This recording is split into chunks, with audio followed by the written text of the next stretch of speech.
Can you stand for the pledge, please? Pledge allegiance to the flag of the United States of America and to the republic for which it stands, one nation, under God, indivisible, with liberty and justice for all.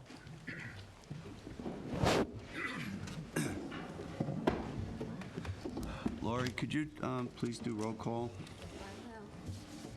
Francis Bob. Here. Rick Drew. Here. Bill Taylor. Here. John Aldred. Brian Burns. Present. Del Cullum. Present. Jim Grimes. Present. Susan McGraw-Huber. Present. Susan Borkman. John, could I have that? All right, we'll start with the public comment. Kevin McAllister.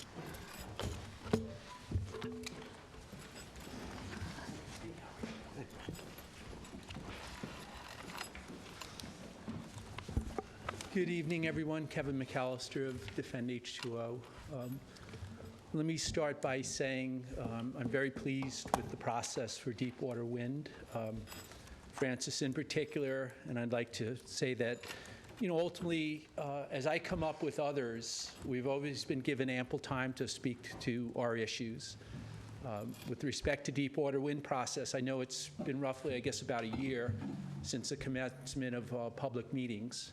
So there's been full public participation, which is a very positive thing. And I know this board, with due diligence in reviewing a host of issues, Bill had made a reference to college credits, myself included in this whole process, and understanding the intricacies of all the impacts. I mean, everything from the structure, the benefits of structure, to the physical impacts, marine mammals, bird strikes, electromagnetic fields, the beach landing, impacts to fisheries, impacts to fishers. There's a lot to, I think, consider in the process. As the process has been open, and I guess now as we start to reach a juncture, and this goes by really what I've read and perhaps some hearsay, as mitigation may be an appropriate measure, and having worked in permitting for years, it's always an appropriate measure, or at times I should say, but it is a condition for approval. The process itself, though, as this has been a very open process, and again, to my point of what I've read and then hearsay, if the mitigation package, if you will, if that's been derived in executive sessions, then I'm curious to that point, because again, I think we're not dealing with sensitive issues. These are matters that obviously concern the residents. These are public resources that you are stewards for. So I hope in conclusion of this process, and I presumably we have a ways to go, that there is a full finding statement, from the board. I would love to hear individually, commentary from the board members, since you are elected officials, as to your thinking in this process, whether or not you, think Deepwater Wind is in the balance of things is a positive thing, or, just adamantly opposed, wherever you may fall. But again, it's really important that this be fully transparent. Again, with respect to mitigation in this, and forgive me for repeating myself, but the package itself, let's talk about the rationale for that. And lastly, I would just say, at core, it is about the protection of the resources, first and foremost. And, the mitigation is secondary. And I think that should be, again, put forth in a, open forum where we all have the opportunity to, again, hear the rationale behind it. So, again, Francis, I'm very grateful for your, I won't call it indulgence, your professionalism in allowing the speakers to basically express their thoughts on a whole host of issues. And again, I applaud the board for doing the great work that you do. Thank you. Thank you, Kevin. Yeah. You want to respond to him at all? Just a few general points. Kevin, if you notice the smartboard behind you has the Deepwater Wind research page up on the screen, and there are multiple topics about public and stakeholder comment, wind energy links, Deepwater Wind meeting videos, the community benefits package, and the most recent releases on the resolution from the Public Service Commission and the approval of the most recent GEIS, which we're going to talk about a little later. So we continue to share more information. This was just released last Thursday. It was already distributed to the stakeholders, other members of the community, and I will be giving an update on the Public Service Commission's resolution, which is kind of an eye-opener as to another step forward in this process. So if you have the time to hang around for a little bit, we will be talking about it further. And definitely want to make sure everything is, out to the public and everyone gets to weigh in and share information as we've done over almost the past year. So I think this is the only public, government body that's really provided any type of a platform for this project to be discussed and/or reviewed. And clearly, it's coming a long way down from the upper reaches of New York State government. So it's a pretty long free fall to us. So we'll talk about it some more in a little while. And if I could, say, Kevin, that list was, the list of projects was prepared by the Harbor Committee with the addition of other people at certain times. It was never a quorum. And the executive session meeting that was held before our last meeting was held with council so that the nuances of certain areas on that list, things that are pertinent to executive session, legal issues, real estate issues, valuations of certain things, that was held as an executive session to allow every member of this board an opportunity to discuss them with our council. Okay, so it wasn't prepared at that, in an executive session at all. Okay?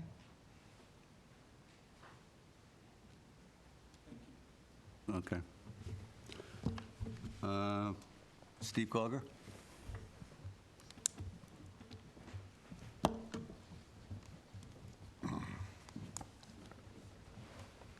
It's been a while since I've been here. I just would like to ask about the update on the dredging proposal that you had given me.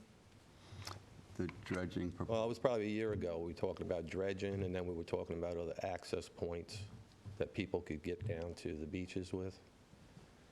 Well- And I went to one of your Wednesday night meetings, and you said that you were going to redo the dredge proposal and get it together and bring it to the board Right, that to is see if still, you could get it approved so we could get some of these waterways so they flush out a little bit better. right. So the dredging plan is not 100% complete. It is still being worked on. There are certain projects that are under the management of Kim Shaw and Natural Resources. She is our dredging permit administrator for the town. So we saw Acabana got worked on again this past year. 3 Mile Harbor is on the schedule. And the first, what I would call environmental dredging, is on the schedule for Northwest Creek. Now, the standard for environmental dredging is extremely high. And you take navigational dredging, like we've seen in Acabana Harbor recently, we've seen in 3 Mile recently, is typically a 2 to 3 year window. When you look at the higher standard for environmental dredging, we're looking at a 5-year timeline, most likely. So we have not been successful in trying to fast-track some type of dredging plan, but we have not lost sight of it. The Deepwater Wind project has been a little bit of a I realize that. distraction. I realize But that. my personal goal is to get back on that, Steve, and Okay, all right. we'll- I just we'll make it- wanted to check, because I Yeah, talk we to haven't Brian forgotten once about in a it. while, and, he said the county's not going to come and do Acabana. So you still have the issue from the ramp to the Right. to the bay The channel. challenge with that is that the composition of the bottom changes from beach-compatible sand to a more muddy, Right, kind of right. silty bottom. And there's, as I understand it, there's not a disposition site for those soils Right. in the immediate area. So that creates a whole nother level of obstacles that we're Right. trying to Well, get our I know head that you're around. gonna, you're gonna add another whole layer when you start getting the D&C involved in everything that you do. You're gonna kind of, I think you're gonna lose some ground there quite a bit. There's no way around embracing them on some of this stuff. And the other point I wanted to make out was, this past fall, they had some dolphins wash up on the beach, okay? And it was immediate blamed on the commercial fishermen down there, all right? And I haven't heard any reports on the autopsies or whatever they do. But I should also point out that there were 16 whales beached on the south side this year, okay? They didn't wash up in East Hampton, but it should be a concern to everybody. Deepwater Wind was here in December. I watched part of the meeting on TV. They said they would do absolutely no work at all when marine mammals were in the area. And that was the 2-week period they were out doing their soundings right off of Amagansett. All right, and then you have dead mammals washing up on the beach. There was another whale spotted off of Fort Pond that was dead floating around. And at the same time period, there was a whale at the south end of Gardiner's Island right off my trap. And, it's like 20 foot of water there. I'm guessing that if that thing was hauled out, it was probably need 10 feet to 15 feet of water just to float it. That's not a normal sight in the bay, all right? So overall, some of these projects should be looked at in a different fashion, especially when you have the guy that's, the lead speaker for the company coming down and saying, we won't do any work when there's mammals in the area. All anybody had to do was pick up a local paper to find out there were whales in this, right off the beach all year, all right? So that guy is either very misinformed or he's an outright liar. I wouldn't trust him. And I'm all for wind power, but not where they're putting it. I think a better approach would be to maybe upgrade some of the infrastructure. You see what kind of impact we have on just upgrading the substation in Amagansett or putting up some, redundancy with the high voltage. Right? Everybody complains. So what are we going to do? We're going to put it out in the ocean, industrialize that whole area, and then say, oh, we're good now. I don't think it's the way to go. When I moved to Springs, you could drive down Old Stone Highway from that substation and just watch the high voltage wires arc the whole way down. And in the 80s, when we had a hurricane, and Niagara Mohawk came down and repaired that, those wires that were on those poles hadn't been changed since the 30s. And now, it's been almost another 50 years. The last storm we had on Chapel Lane, where I live, I talked to the guys that were working there from Kentucky. That equipment on those poles is from the 40s and 50s. So, they're saying we need all this extra power. I think in 50 years or 60 years, or even 70 years in a lot of cases around town, that wire and those transformers and things, if they were replaced, it would go a long way to reducing the amount of electricity that we need. There is a line loss everywhere you go, right? Deepwater Wind should be able to tell you that. They're going to put a 50 or 60-mile cable in. How much juice are they going to lose on the way in from offshore? Steve, I think PSEG is planning to spend like $500 million in Well, that's great. infrastructure upgrades. I don't know exactly I where. give you guys a lot of credit, and it really is the only place Yeah, where but Steve, anybody can voice their concern. Not to mention build out our land-based opportunities Right. before we start mining the ocean. Right. Well, we could do a lot of microgrids. You could do a lot of solar grids. You could do all kinds of stuff around town. I don't really think that you need it, Yeah, I don't think you're alone in that opinion, Steve. Well, really, There's a lot of good information that supports where you're coming from, and Right. a lot of us feel, you're 100% correct. And if you want to get a different point of view, some of the trap fishermen in Rhode Island have been in for generations they've been fishing there. They're selling out this stuff where that cable goes through now. Yeah, we heard about You know, so who knows what's going on over there with the fish? If you wanted to get some real data from a objectionable point, you know, you could maybe try to contact some of those people over there, We have tried to. you know? Have you had any luck? No. Because, You know, I've gone through some members of the fishing community trying to network up that way. If you know Yeah. anyone or have a contact, you know, we'd love to. well, I might be able to get a couple numbers because they had an advertisement in a couple of publications that I get. Yeah. So I know one gentleman, you check know, it out. is retiring, he sold out his trap and his license, and they, you know, Deepwater bought him out, or National Grid bought him out. Yeah, well, he's probably under a gag order. It could be, he could have signed I an wouldn't NDA. surprise me at all. Yeah, Well, that's the first thing they have you sign. And Susan mentioned something at the last meeting, I watched it on TV, about cataloging the areas, the trails and stuff that the trustees own, that we know they own. I think that's a great idea. I think you guys should spend some money on it. yeah, we already have a catalog of all the holdings. It's really a matter of defining what we really need to do. I think there's a little more groundwork to be done on that. It's a great idea. And, you know, and find Don't out have a exactly, defined you know, scope of because some work stuff for it might be, you know, some stuff you're probably going to be challenged on what you It's want. very possible. And, I mean, it would be a good thing, I think, for the public. At least that way you could get down. I know 2 access points I used to use on the west side of 3 Mile Harbor, they're blocked off now, you know?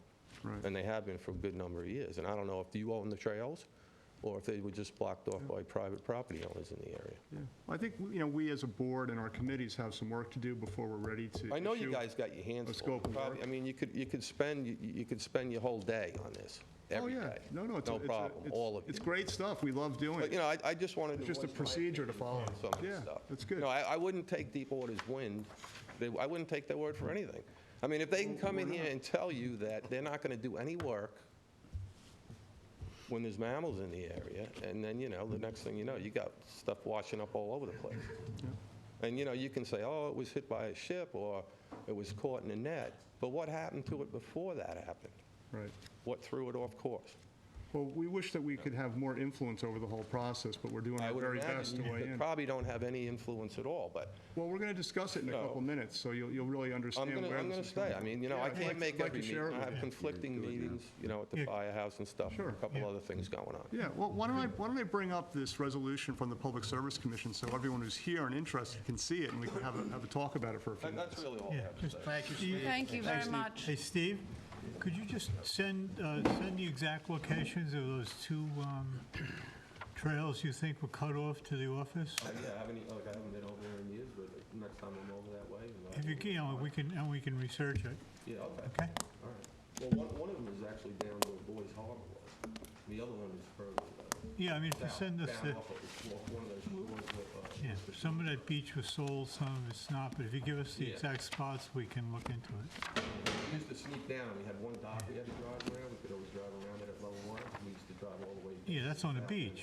That was on the beach, yeah. Yeah, that was actually. That should, all of the beach, I believe. Anyhow, if you have an exact spot, we'll research it. All right, okay. I can, then the folks at Thank home you. can't see it, but I'll spin it, then I'll spin it back. Is that better? A little bit? Not really. This is a resolution that was issued by the Public Service Commission on February 21st. It is a resolution that deals with offshore wind energy. So this resolution states that the Public Service Commission has accepted a generic environmental impact statement that covers the procurement of 800 megawatts of wind energy to be procured over the years 2018 and 2019. Now, the Deepwater Wind Project is 90 megawatts of power. So I'm not even sure what other projects or expansions of projects the additional 710 megawatts of energy are going to be comprised of. The Public Service Commission got behind offshore wind in 2016, and NYSERDA, which is another New York State organization, began researching offshore wind energy sites and doing some, I would call, very preliminary environmental research. But by accepting this generic environmental impact statement, they said a couple of things. One of which is that they will be considering this something pursuant to SECRA, which we didn't expect. We were told earlier in the process that Public Service Commission Article 7 would be the overseen document and procedure to follow. They're now deferring back to Article 8 and SECRA, which is a little bit confusing. It's associated with the state's procurement of 2.4 gigawatts of offshore energy by 2030. And that's an enormous amount of offshore wind. And this is being driven down by the top level of government. It's not some informal initiative. It's very clear. They're procuring 400 megawatts each in 2018 and 2019. Now, a little further, let's see. Public comment will only be accepted up until April 9th. It's a very short public comment window. Usually, federal offshore wind Yes. is 90 days. So This was released on the 21st. Problem right there Yep, could be. is, So one of the key points here is that these actions are being considered unlisted actions. Anyone familiar with SECRA knows that's the lowest standard that has to be met. So they're taking all of this offshore wind, lumping it together under a generic heading of unlisted actions with a short public comment period. The generic environmental impact statement is also listed on the website. I mean, it's quite a voluminous document, much more than I can try to share with you tonight. But it is very concerning. Is it possible they could consider one or more of these projects as a type 1 action or something with a higher environmental standard? Yes, but it looks like at the moment they are giving these more of a blanket treatment and covering them as more of an unlisted action, which is a little bit troubling. So I really encourage everyone to contact the Public Service Commission. This document shows the office and the contact person as to where you can submit comment. It can be done via snail mail. It can be done electronically via email. It can be done in person.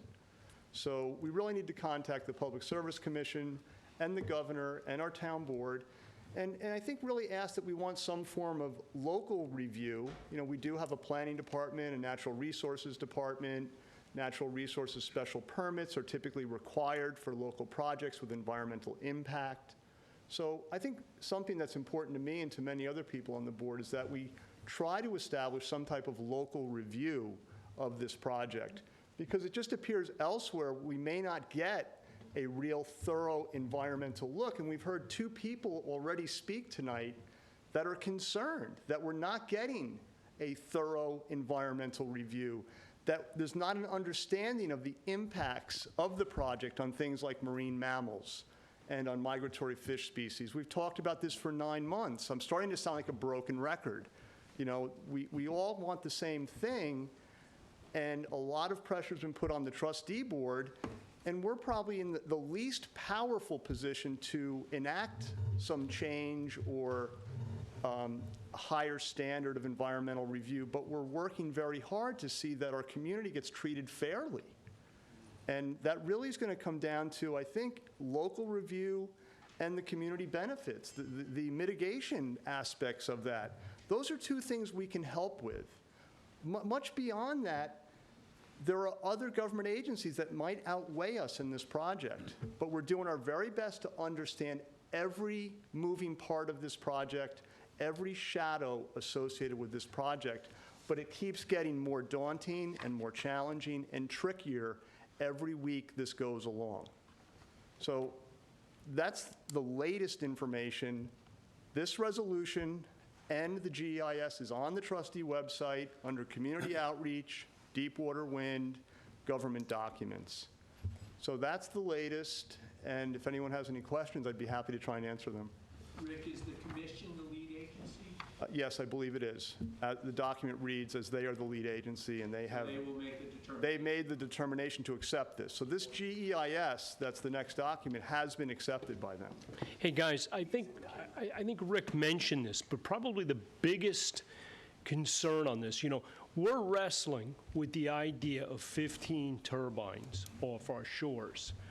This determination by the Public Service Commission isn't for 15. It's for up to 400 windmills off our shores.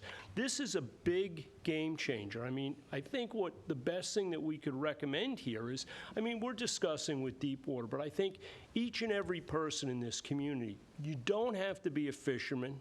I'm sure you all know somebody.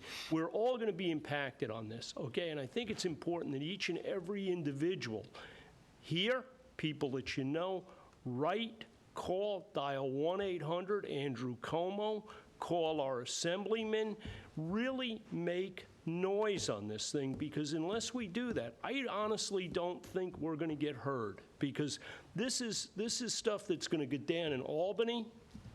Let's face it, our ability to have our voice heard there isn't probably, it's limited.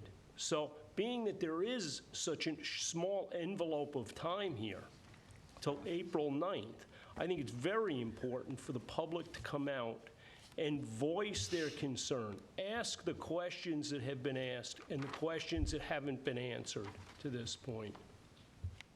Thank you. Does anyone else have something? Are we going to see a document from the town trustees opposing this as well before the night? We will be preparing a document, yes. Will be? Yes, A letter ma'am. that says you are opposed to Deepwater Wind? The document hasn't been crafted yet, Diane. That's up to the board. I can't speak on behalf of the board. Can I ask the board? Anybody want to raise their hand? If you're- Diane, if you want to make a statement like that, why don't you come up to the mic and you can ask your question, okay?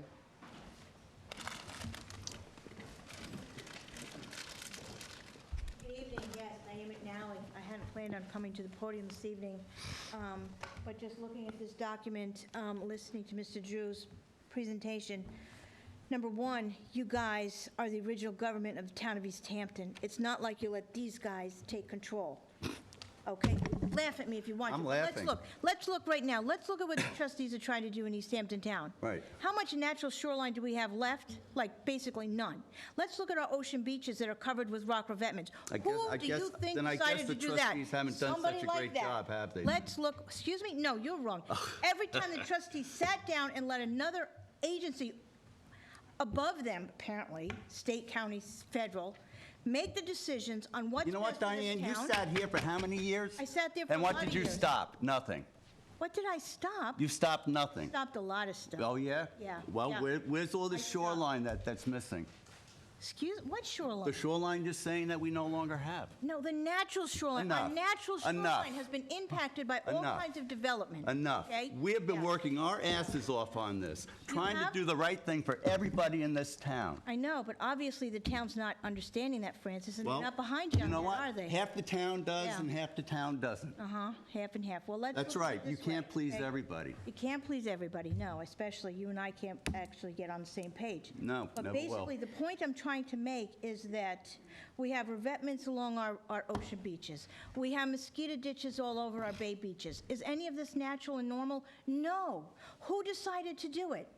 Other entities who thought it was the best for our community. And that's what I'm just saying. You guys say, no, this is not the best for our community right now unless and until we have the answers that our constituents are looking for. Bottom line. And that's what your community is looking for. And that's Right. all I wanted to And- say. And you don't understand that if we just say no, we've taken ourselves out of the mix. Why?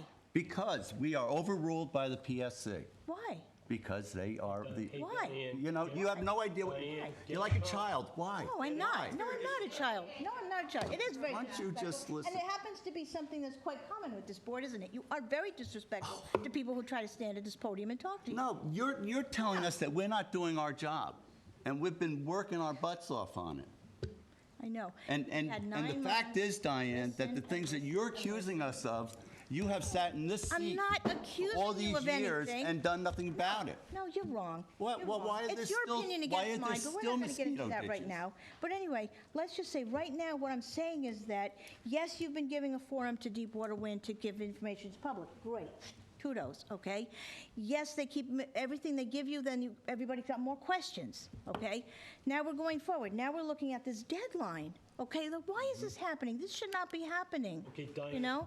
Let's take a step back. First off, this document is not specific to Deepwater. That's the scary thing here. Right, right. This is a document that the PSC has crafted and put out there, not just Deepwater. It's for all of these things. What would make the most sense here? What would make the most sense is petition all of the government agencies involved to put a hold on this until the information attached to this project and the many other projects that are slated for our oceans, till those questions can be answered. Because you know what we're facing right now?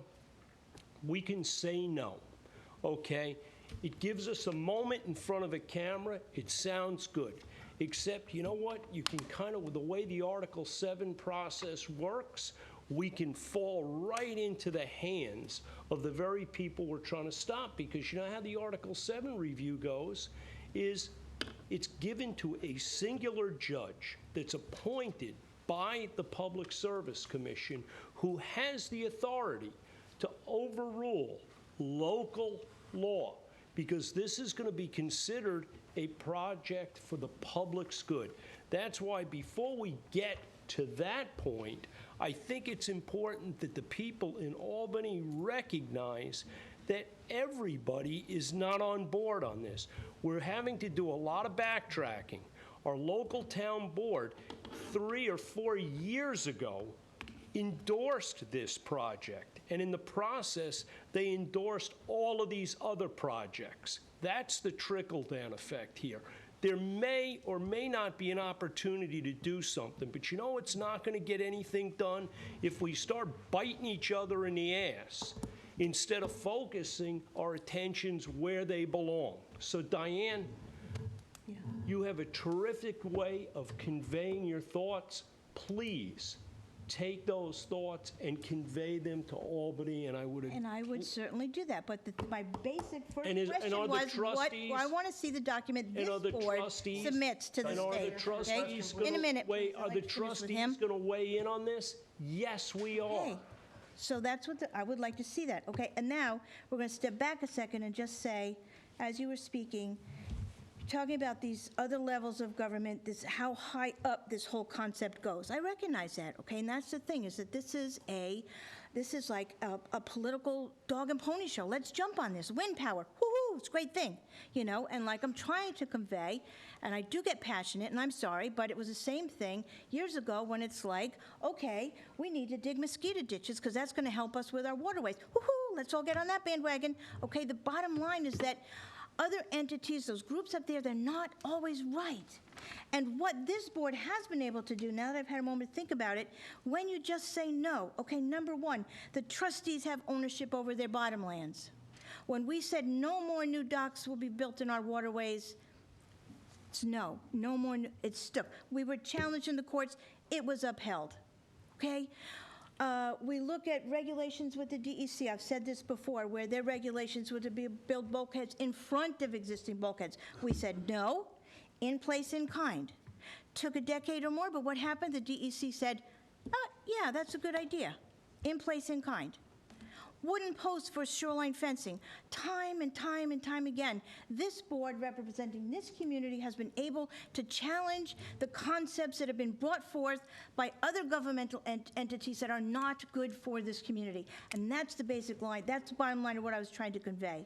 I want to see what this board will do to convey that thought process to these other entities. Thank you. Thank you, Diane. And I think, you know, as Jim pointed out, the best way we can all do that right now, you know, is to communicate with all of the involved agencies. And, you know, we're looking very hard at all the options. And, you know, thus far, you know, it does look like, you know, yes, no, or indifferent, they all lead to the same review process. And we're trying to make that as rigorous and respectful to our community as possible. And we will be preparing a board position on the project and weighing in to the Public Service Commission. Anyone else?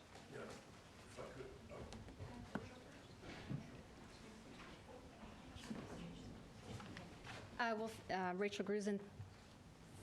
Thank you for this dialogue, and it seems that the tone in the room has changed a lot since 2 weeks ago. I'm pleased to hear of this direction, and I'm not quite sure why we're afraid of Article 7. I'm going to also say, just say no to this. This is very precedent-setting. It's extraordinarily important. Even if we are David and Goliath overrides us with Article 7, at least we've set the precedent, and we can tell our grandchildren that the trustees of East Hampton did not sell out to a developer. So even if they want to go to Hither Hills, let them, and then the state of New York, the public people of the state of New York can determine whether they want to sell natural resources to a developer. So I'm going to echo what I've already heard. I just want to have it on record. The due process is lacking on this project on many fronts. The trustees have been grappling with it. Thank you for your efforts on it. The town board needs to hear from us next. We need to slow this project down. We're in uncharted territory, and we need a process to navigate this. And in recent history, as we just heard, the trustees have been issuing permits for putting moorings on the bottom on our bottomlands. We've said no to docks. Maybe the fish factories of Promised Land had to deal with infrastructure in the intertidal zone and trustee lands, but we don't have any precedent for industrial development of this scale in East Hampton. Just say no to this right now, and please slow it down. We don't have an evaluation criteria, is what has come about. If the trustees want to use SECRA and state processes, great. If we don't recognize DEC and so forth, then at least develop our own internal criteria for evaluating this and all future projects. You have to think of this as feeding to the lowest common denominator. There could be a lot of greenwashing with this project, or it could be a great new project. Maybe wind is our future, but we have to treat it as if this is the lowest common denominator coming into the room, as if this was a developer, a greedy developer that has no interest in protecting our natural resources. What are our procedures? What procedures do we have in place to protect us in the long term? We have 350 years of the trustees of East Hampton protecting our natural resources. This is your assignment, your job task, and please stick to it. I think 2 weeks ago I heard what was an abandoning of the trustee's job description and responsibilities to the public. There was a document, a negotiation document with the developers, the same thing of the David and Goliath. There was a statement that we are the David, therefore we're going to roll over and not even put up a fight with the Goliath because we're not even going to win. Wait a minute, David fought? That's the story I read. He didn't roll over. Well, then we can review my analogy. Yeah, exactly. That's what I'm trying to say. Oh, okay. David put up a fight. Well, Right. David won over the giant that nobody thought he could win. And so we need to at least make an effort. I don't think our next step should be negotiating with the developer on terms, on a price tag on our natural resources. That made me extraordinarily uncomfortable. To be frank, it made me nauseous. I watched the video from home the day later, and my stomach turned, and I've heard the same response from many other people. It is not our task at this point in time in the chronology of this process to negotiate a price tag on our natural resources. Your task at the moment is to guard and protect them. And to carry on, and the other point is that we're not managers of the natural resources at this point in time. The trustees don't have the infrastructure, the architecture, the capabilities of managing a $500,000 to $1 million trust fund to oversee restoration projects and research projects on eelgrass and the like.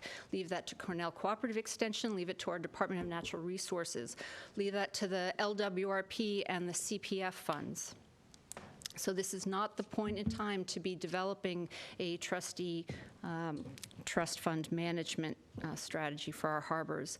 I also want to point out there's kind of irony in that statement, too, that we want to take money to protect the intertidal zone and the estuary. Why are those environments degraded? It is because of development. We are now at a position where we can fight the industrialization of our ocean. We should be extraordinarily conscious and conservation-minded in how we approach development in the ocean and our intertidal zone. So I'll wrap up. Any other points? the terms of that negotiation contract, what public review process did the trustees go through before presenting that document? Essentially, you commenced negotiation with the developer on behalf of the people of this town. You set a price tag without even talking to us. You made a statement such as... There was no price tag on that. Well, Well, a metaphorical price tag. A metaphorical price that makes tag it altogether saying that different in then. exchange, a transfer of goods, in exchange for access for development rights of our beaches, we want instead $500,000 for LWRP projects. You're incorrect again. Okay, well, we can clarify on this point. Essentially, It's much different than you're describing. Much different. well, okay, so this is my interpretation. Clarify your facts, please. You're incorrect. 2 weeks ago, I observed the presentation of a document where you negotiated an exchange of development rights for funds for a series of restoration projects. Well, then we can review that offline. The main point I'm trying to say with this is that there was not public review of that document. Gary stood alone last week to grapple with the fact that nobody had seen this document. The 9 of you agreed to negotiate directly with the developer without discussing any of those terms without the public, without presenting that document to the public. That document said things like, we want a station at Montauk. We want to make sure for 25 years there's a landing station at Montauk. Did you speak to the fishermen in Montauk? Do they want to share their dock space for something like that? Do people in Amagansett, if there's industrial material going to Montauk, do we want to see a number of vehicles going through the streets of Amagansett? These are examples by which you cannot start a negotiation process without talking to the public first about your terms. And I just want to say I think that this project could be a Trojan horse. I don't think that this particular project is well designed for our area. I think it's extraordinarily expensive. It's $2 billion, according to Clint. It's 60 miles of cable when it's all said and done. That may not be your purview. That might be more for the town board to evaluate. But I don't think that this is a good project, and I think it could be a Trojan horse. And we have to, as I said before, speak to the lowest common denominator. There's no price on biodiversity. You can't get it back. I've been doing restoration projects for a long time, and it doesn't come back that easy. You can possibly get your wetlands to establish and so forth, but you're not going to get back biodiversity. You have to proceed extraordinarily conscientiously and cautiously as we industrialize the ocean and our intertidal zone. Oh, and one more important part of setting this precedent. There is a big fight that is going to be ahead with private property owners in the intertidal zone. Sea level rise is coming up. Private property owners are going to lose their private lands, their lands that they spent a lot of money for, and we are going to say this is now in the public trust because it's between the dune and the high tide line, et cetera. And they are not going to want to give that up. We have to strengthen our procedures at this point in time and embolden ourselves to stand up for the public trust. We are at an extremely important point in time in all of this. So this is the time to be reflecting and setting precedents and creating procedures. Thank you for your time. Thank you, Rachel. Thank you, Rachel.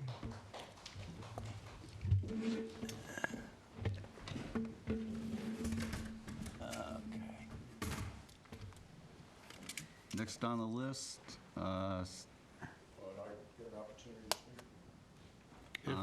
If you're next on the list, yeah. I don't think he got to sign. Well, I thought we changed the protocol here, and we're going to respond to the Public Service Commission. Eric, I'd like to say a few words, Sure. keep it to a couple, few minutes, now we'll know what we did know. Come on up. Well, Sure. there was no anticipated public wait, hold on one second. Steve? welcome to speak. Oh, I misunderstood. I would have, going out here a little later, would have signed. I'd like to second everything that Rachel just said, by the way, but that's not what I wanted to speak about here. My understanding of this is that it's very broad, and it's for the entire offshore industry. It's not just a generic environmental impact statement, but it's a generic draft environmental impact statement. So it is a draft, and there's a public comment period up until April 9th where this board and individuals should comment. Some of the things that I think should be taken into consideration when you make your comments or when you develop your comment is the no action element is a big issue. This project, excuse me, no action. An alternative to the project would be no action, and then there would also be other solutions to the proposed project, which is an apparent need for peak resources. That's what the project was developed based on. So no action would be, we don't do this. That would require proving that we don't actually need it, which I addressed in the statement that the Bayman made. How that gets investigated and whether or not that's a possibility, I don't know, but it should be presented that what would the impact be of no action? They're going to develop 2.4 gigawatts of offshore wind off the coast of western Long Island in the wind energy areas that were defined by NYSERDA, and which this draft generic environmental impact statement is addressing. It's addressing the industry as a whole. The 15 turbines off of Montauk, this 90 megawatt project, is completely separate from that. The statement that they're trying to develop is for every offshore wind project that's to be proposed in New York. In that review process, there will be no action as an alternative, and then other alternatives to this project, this particular project. The cable conduits that exist west of Shinnecock Canal from the Riverhead substation to the Shinnecock Canal, there's a spare conduit in the ground. It's been in the ground for almost 20 years now. They're going to put a cable in it. It's a 200 megawatt cable to match the 200 megawatt cable that they put in back in 2000. It's been backburnered and backburnered and backburnered, and it's still backburnered, and it's part of the $513 million project that Francis spoke of earlier. That is a viable alternative to this project, because regardless of where they inject renewable energy onto the grid, whether it's at the East Hampton substation or if it's at Senator Rich's to the poles that run to the Riverhead substation, regardless of where they inject it onto the grid, it will accomplish the same thing as far as renewable energy goals are concerned, not just for this town, but for the state. It doesn't matter where you inject the wind energy. It's a renewable energy. It's part of the big pie that supplies the grid. It doesn't matter where it's hooked up. So if they put these 15 turbines off of Coney Island and installed it on the grid that services us here on eastern Long Island, East Hampton would reap exactly the same benefit as it would hooking it up here in East Hampton. The difference would be you would not be bisecting 50 to 60 miles of essential fish habitat. You would be coming from offshore, possibly a 30-mile route. You wouldn't be running parallel to the beach. You would be running perpendicular to the beach. So there would be less environmental impact by proposing that we accomplish our energy needs by utilizing wind power from the western wind energy area. Or if they were to accelerate the plan or carry out the plan for the 200 megawatts of power from the Riverhead substation to the Canal substation, they would negate the need for this. It's 6 times the amount of power. This 90 megawatts, by the way, is going to be 34.2 megawatts max when it finally hits the grid. That's the 200 megawatt cable is 6 times that amount of power with almost zero environmental impact. The conduits are already in the ground. You have to pull the cable through the conduit and hook it up. Zero impact to the fishing industry, zero impact to the benthic environment, zero impact to our nearshore fishery. That's a viable alternative. And that's something that should be in any statement that anybody makes and any issue that anybody makes. It's a viable alternative, and it should be investigated fully. Yeah, just to be clear, are you suggesting that offshore wind should be developed off Long Island, farther west than here, and then transmitted out here? Well, it would be. The grid is the grid. We get our power from as far away as the Tennessee Valley and the Canadian border and Maine. That's the grid that serves Long Island. So where they inject the power, it doesn't matter. They're going to develop 2.4 gigawatts of offshore wind in that western wind energy area in 3 800-megawatt blocks. The first one is coming up 2018 and 2019, 400 megawatts and 400 megawatts. That alone will replace the power that was lost by Indian Point. So the suggestion is to fight deep water, except the New York offshore wind conglomerate. Is that the suggestion? I don't think anyone in this room believes that we, as that Long Island or we're not going to stop offshore wind, regardless of what we do. But I do believe we can stop this particular project. This particular project is listed as a gateway project. It's a foot in the door, target of opportunity to bring power from the Rhode Island wind energy area to eastern Long Island.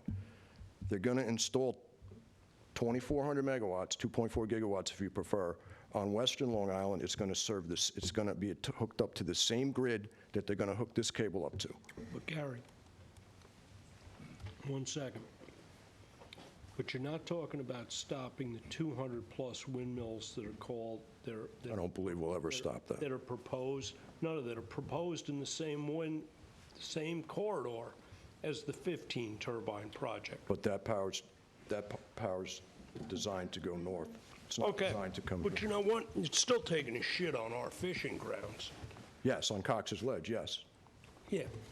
I don't, So you're saying it's okay that basically we ditch the offshore guys in exchange for keeping our local waters safe?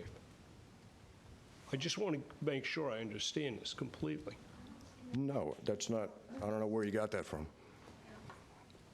That's what you just said. You want us No, to it's not what I fight, you just want said. us to fight deep water, endorse the New York Bight project, No, I didn't say endorse it.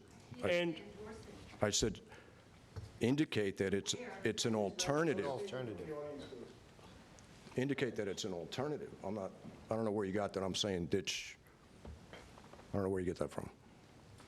well, what I'm hearing is we're going to make the fight on 15 turbines and be able to get 200-plus turbines in the same waters, and the community is going to receive absolutely nothing in return for that. The Cape, It's going to have the exact 200 same are you impact on... you're saying it's gonna have 200 the exact same impact on the Cox's Ledge waters. I'm not sure which way you're going with this, Jim. The 200, the turbines that they're proposing, the build-out of Cox's Ledge, that power is destined to go to Rhode Island. Doesn't matter where the power's going, Gary. The cable The is bottom what is line, in your bottom line purview. is you're plowing up the same bottom. But the cable is what's in your purview. When it comes across your beach, is what's in this board's purview. And that's all we have. That's all we got. That's all you have. What's your point? I'm just saying, that's all we have. That's what we're basing this battle on, is a 10-foot strip of land. Yes, and the cable landing here. If you stop this project, this 15-turbine project, if you just say no, and Yeah. we're successful, and if you're successful in doing that, because this environmental impact statement indicates that there has to be, for each project, the same as was proposed in the position statement that we issued, site, species, and project-specific data for that project. And local review is also part of what's in, not this cover letter here, but what's in the statement, if you read the whole thing. There is an opportunity for local review, whether it's the natural resource, all the processes you talked about, there was going to be a procedure. Has the board established a procedure for projects like this yet? Have you said this is the process for? They haven't provided you with an application for this project yet. And if they do, what's your next step? What is the process? What are you going to do when they say, here's our proposal, and we want to stick this cable under your beach? You say, well, first you got to get some surveys. First you have to get natural resource permit, then you have to, what is the process? Is there a process? It's in place already in the town. So there is a process. The planning department, the natural resources department, and natural resources special permit. That's our town's process. And I'm not familiar, I'm asking, so what is the environmental review requirements in that process? That's a lengthy discussion, but we're meeting Wednesday night. Why don't So- we go over it then, so you can better understand it. Okay, Gary, can I help you on the previous point? I'll be really quick. sure. Just on that point, what my takeaway of what you were trying to explain is that we have a major, relatively well-planned wind farm coming from the South Shore, coming up for the South Shore of Long Island. That's been in Cuomo's planning books for a long time. This is all hearsay. I have to get my facts straight, but it just seems that this project was never designed for us. It was designed for New England, the Deepwater Wind, and it doesn't benefit us in any way. And so, to speak to your comment, I think it's in our best interest to say no to this and then engage as a community in a comprehensive planning project as to how we do this on the South Shore of Long Island if this is indeed our future.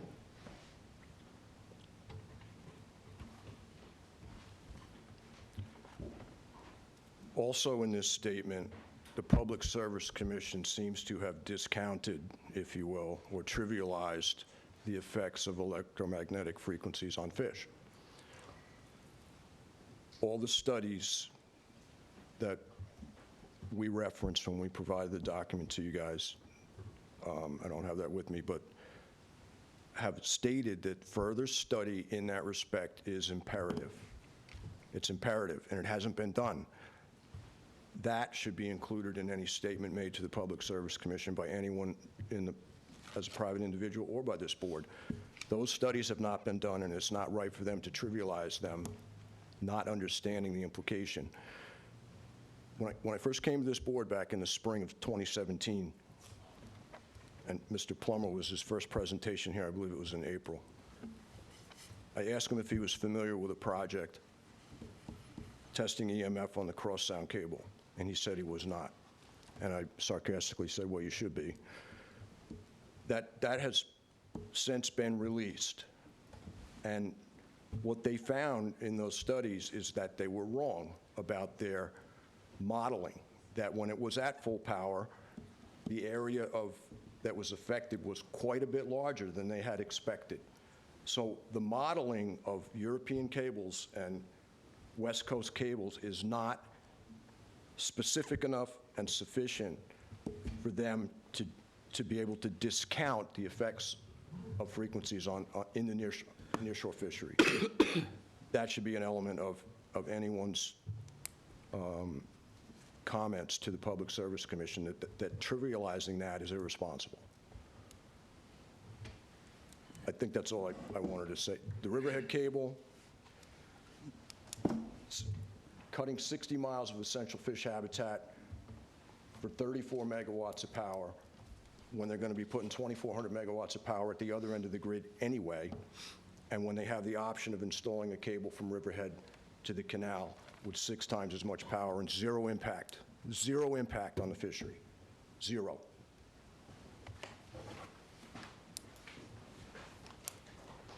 Okay, thank you very much for the comment. Obviously, it's a very emotional subject, and much of the information shared tonight we've covered over the past 9 months, and it is all relevant, but we've done our best to make sure it's been out there for a very, very, very long time. And the issue is going to continue, and we're probably going to have more spirited conversations like this over the coming months. So, as Gary alluded to, please get your comments in. And we appreciate everyone weighing in on the project. So at this point, I think we're going to close this item of discussion and move on the agenda. So thank you very much. All right. Next name on the list, Steve Borner. Barley, we'll get to you next. Sorry. Good evening. I'd like to introduce myself and reintroduce myself to some of you. My name is Steve Warner. I'm a longtime archivist at the East Hampton Library Long Island Collection, and I have a relationship a while ago with the trustees, helped with the records management and archive and emergency management program. I also have a real property consulting LLC where I assist people with forensic title investigations. I have 18 years of experience with land surveying. The reason I'm here is I'd like to offer my services to assist you with systematically identifying and ascertaining exactly what you own, what you have jurisdiction over. I have a proven track record going back to Southampton on these with beach revetment cases, submerged lands, and I have a school district boundary case in Nassau County, very forensic. This is my passion. I've never taken on a case that went against the public's rights of access or conservation, and I'd love to sit down and talk to you guys more about this if you had a particular case in mind, or some of you may know I'm the one who brokered the historic town records to come to the Long Island collection 3 years ago. They were in the old building. I supervised the mold remediation of those records. I know those records of this town backward and forward. I've cataloged thousands of deeds going back to the 1600s, many of them unrecorded. On a scholarship level, I study early land tenure systems, go back to the enclosure movement in England. This is my specialty. I've worked very hard to marry my surveying and my archive background, and I believe that I could be of service to you. No, Steve, it sounds like you have a really interesting background, and obviously... Labor of love sometimes. Yeah, the trustees have a rich, history and past. I think as a board, we might have a little bit of homework to do before we're quite ready to consider engaging someone at your level of expertise, but it's certainly something that, is important, and, I'm glad that Susan asked you to come in and introduce yourself to us. And, I think going forward, we should have a more meaningful discussion. Sure. So it's a really great opportunity for the And trustees. I invite all of you in the public to come down anytime. I'll give you a tour and show you exactly what we're doing there. The work we do there is second to none.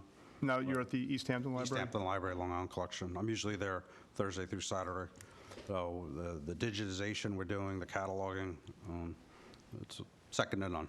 And I'm very, very proud to say that. Steve, I've been there a long time. Do you have like a resume or an outline of the services Sure, that I you could could send you a provide? That CV. you could, just so we don't, this doesn't fall between the cracks. Sure. Yeah, send it to the office, that'd be great. Thank you very much for your time. Thank you, Steve. Thank you for coming. Thank you. Very interesting. Yeah, it could be a really great project, definitely. Do you not have anything for us? No, tonight. Okay. Okay. John Barley Dunn. Got it.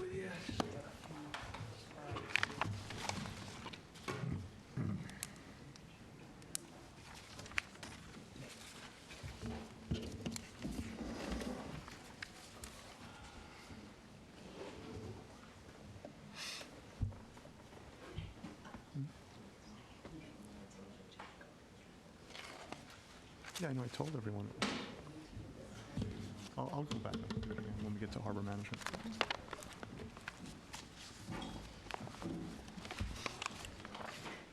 Yeah, you can minimize that, Marley.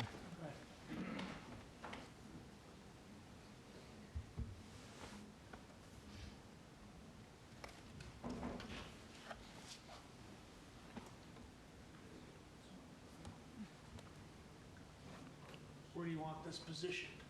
Back to, doesn't matter to me. It's all right like that. All right, I've only got just a few slides here, not enough to put you to sleep. But thanks for having me. Congratulations to you all, and looking forward to working with you. The Aquaculture Committee is off and running. We actually have a list. So I'm here to talk about a few of the oyster gardening sites, but I just wanted to do a quick history for the few greenhorns in the group and the folks at home. So back in 2016, we started our oyster gardening program in 3 Mile Harbor. We had 15 gardeners started there.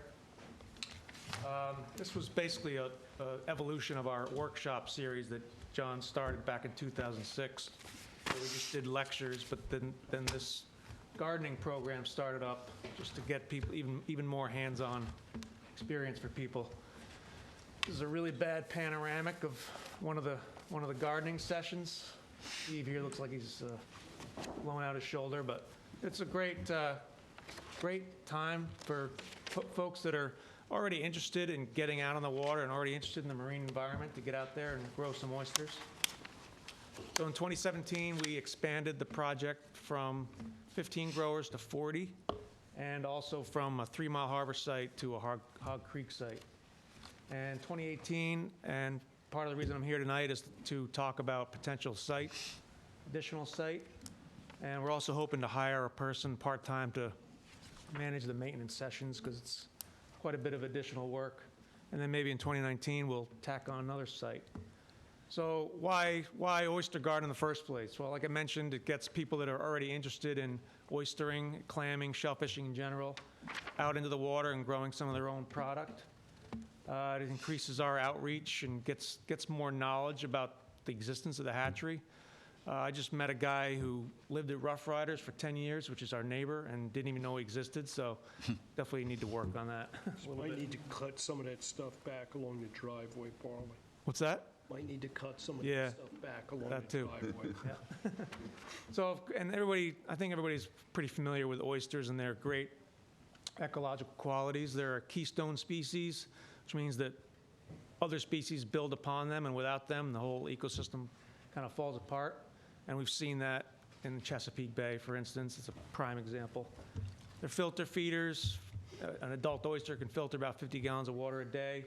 They're creating habitat, and the more oysters we get out there growing, is more spawning potential for more oysters to set. So part of the program is we still do lectures. So, if you were to start up a bee colony or take on chickens or whatever else, you want to get some background knowledge. So that's kind of what we do with our lecture series. We go over the biology, brood stock conditioning, how we grow our food, the algae in the hatchery, and then we'll move on to spawning and how we grow the larvae to spat, and how we grow those to the nursery and the field stages. Talk about the diseases, the pests, the predators, all that stuff you need to worry about growing this stuff. We also have a really interesting history of New York shellfish talk by Kim Tetreault of Cornell. He comes down to SOFO and gives about an hour and a half, 2-hour presentation on that. It may not sound like much, but there's a huge history of shellfish in New York. Anybody who's read The Big Oyster or other shellfish-related books has read all about it. And we have a cocktail party at a restaurant on 3 Mile Harbor, and this year it's going to be in May as part of it's kind of a get-together for the whole program. And in June, this year it's going to be June, we do our seed handout. So basically the way it works is members of the program get 1,000 oysters to grow. And they're grown in these oyster grow cages, which basically house 4 mesh bags. So depending on the size of the oysters are placed in these mesh bags, and they're grown in the harbor. This is the 3 Mile Harbor site, and it looks cozy and warm and sunny right now. Just would be nice to have right about now instead of cloudy mist. So then after that seed handout, we do a 3-week rotation where we're maintaining the seed, size grading, and changing out the gear and stuff. And then in October, when the water cools, we overwinter everything and repeat the following season. And then for the first year growers, they're usually able to start eating their crop at the end of that second season. So it's pretty quick. Okay, so on to the pertinent topic. This is Hog Creek. Yeah. Said they get 1,000 oysters. They don't keep 1,000. They're able to keep up to 1,000, and then those that reach harvest size, they can start eating. And then if they continue the next year, usually what we've been doing is having them cull down to 500, and we'll take their cull and seed them out, and then they can get another 500 seed. But that's mandated from on high as the 1,000 number. So 1,000 per individual, or their families or couples, in 5 bags. So they've actually mandated down to the number of bags. But okay, so this is Hog Creek. Everybody knows and loves. The blue line here is actually the seasonal closure line. This site here is 124 Waterhole Road, where we had our garden last year, and you can actually see the cages in the picture here. they seem to be updating these Google Maps like annually, so it's pretty cool to see how things are changing. But what we're hoping to do this year is actually move up to 142 Waterhole, because the DEC was a little squeamish about us being so close to that seasonal line. So if we can move up a little bit, that would get us farther away from the seasonal line. And also this site, it's a CPF purchase that the town made, and there's actually off-street parking at this site. So that's one thing I'd like to run by you guys. And the other one is Acabana, which would be a brand-new site. I spoke with Scott Wilson, the land management specialist for the town, and 286 Girard Drive is another recent CPF purchase, and it looks to be a perfect site. It's not an area that we've seeded, so we wouldn't be occupying a space that we've seeded in the past. It's got off-street parking, and it's in the certified waters area of Acabana, so looks like it'd be a great site. So those are the two things for your consideration, and as soon as I get the yay or the nay, I'll go ahead and get the permits worked out. So that's pretty much it. Does anybody have any questions about any of that? Well, it's nice to see properties with off-street parking, so it's to participate. And, I think some outreach to the Baymen to make sure there's no conflict with the areas you're proposing if they're actively working in that area of bottomland, just to make sure there's no conflict. Yeah, definitely. Do that. How many, this would be also 20 growers?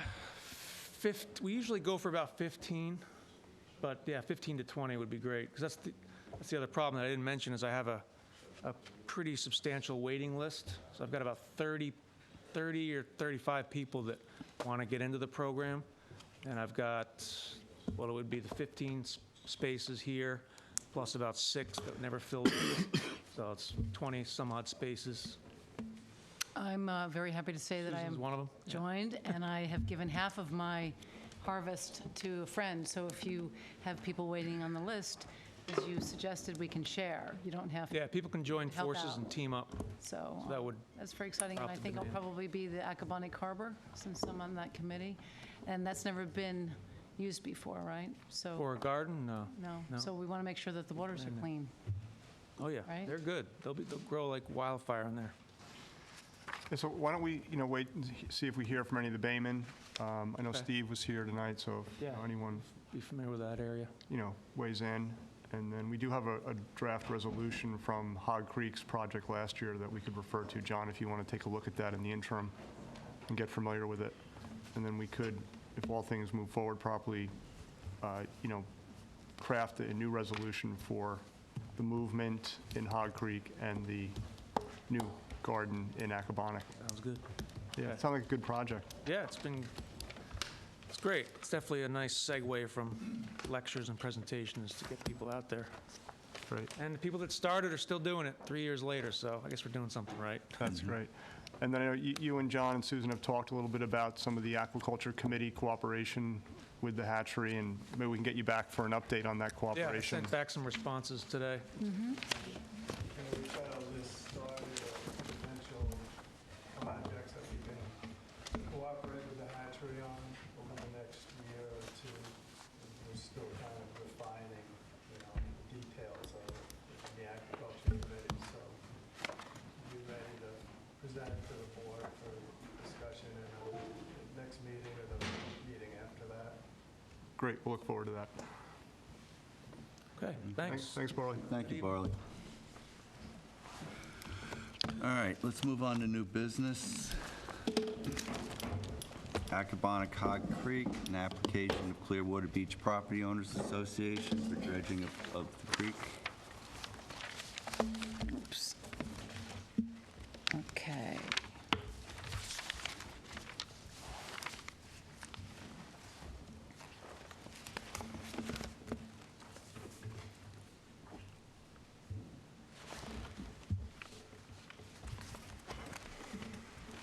Well, who's on Creek? Who's on? 3 Mile Harbor. Acabana. Acabana. Oh, excuse me, I'm sorry. The 100 Runnymede Drive? No, this is Rosenwald? the Marie Clearwater Beach- Gallagher? Clearwater Beach property. Clearwater Beach All right, property Clearwater. owners. Okay, for my, all right, I have it, InterScience. Yep, all right, so this is what came our way today. All right. This is an application that you had spoken with InterScience, and James Walker today said he wasn't sure he was going to come, No, he's going to be here on the March 12th. March 12th, okay. Well, we know the dredging is needed, and the other thing that I was inquiring about, there's a fair amount of new bulkhead material that's been sitting on their parking lot for some time, and between Jim Walker's efforts and our staff, it was determined that that permit is open, and they're just waiting for the construction to start on that. So, Actually, sorry, that's Charlie okay. Forrest. So That's, everything. they're waiting for a town natural resources permit is what they're waiting. Oh, okay, all right. Oh. It only sparked my curiosity Sunday when I was at Lion's Head across the way, and I said, geez, you know, that material's been there forever, so. Well, what happened is the background on that is the association demanded that the contractor order the materials, get them on site early, and what they didn't anticipate was the time that it was going to take to get the town permit. Okay. So that's what's going on there.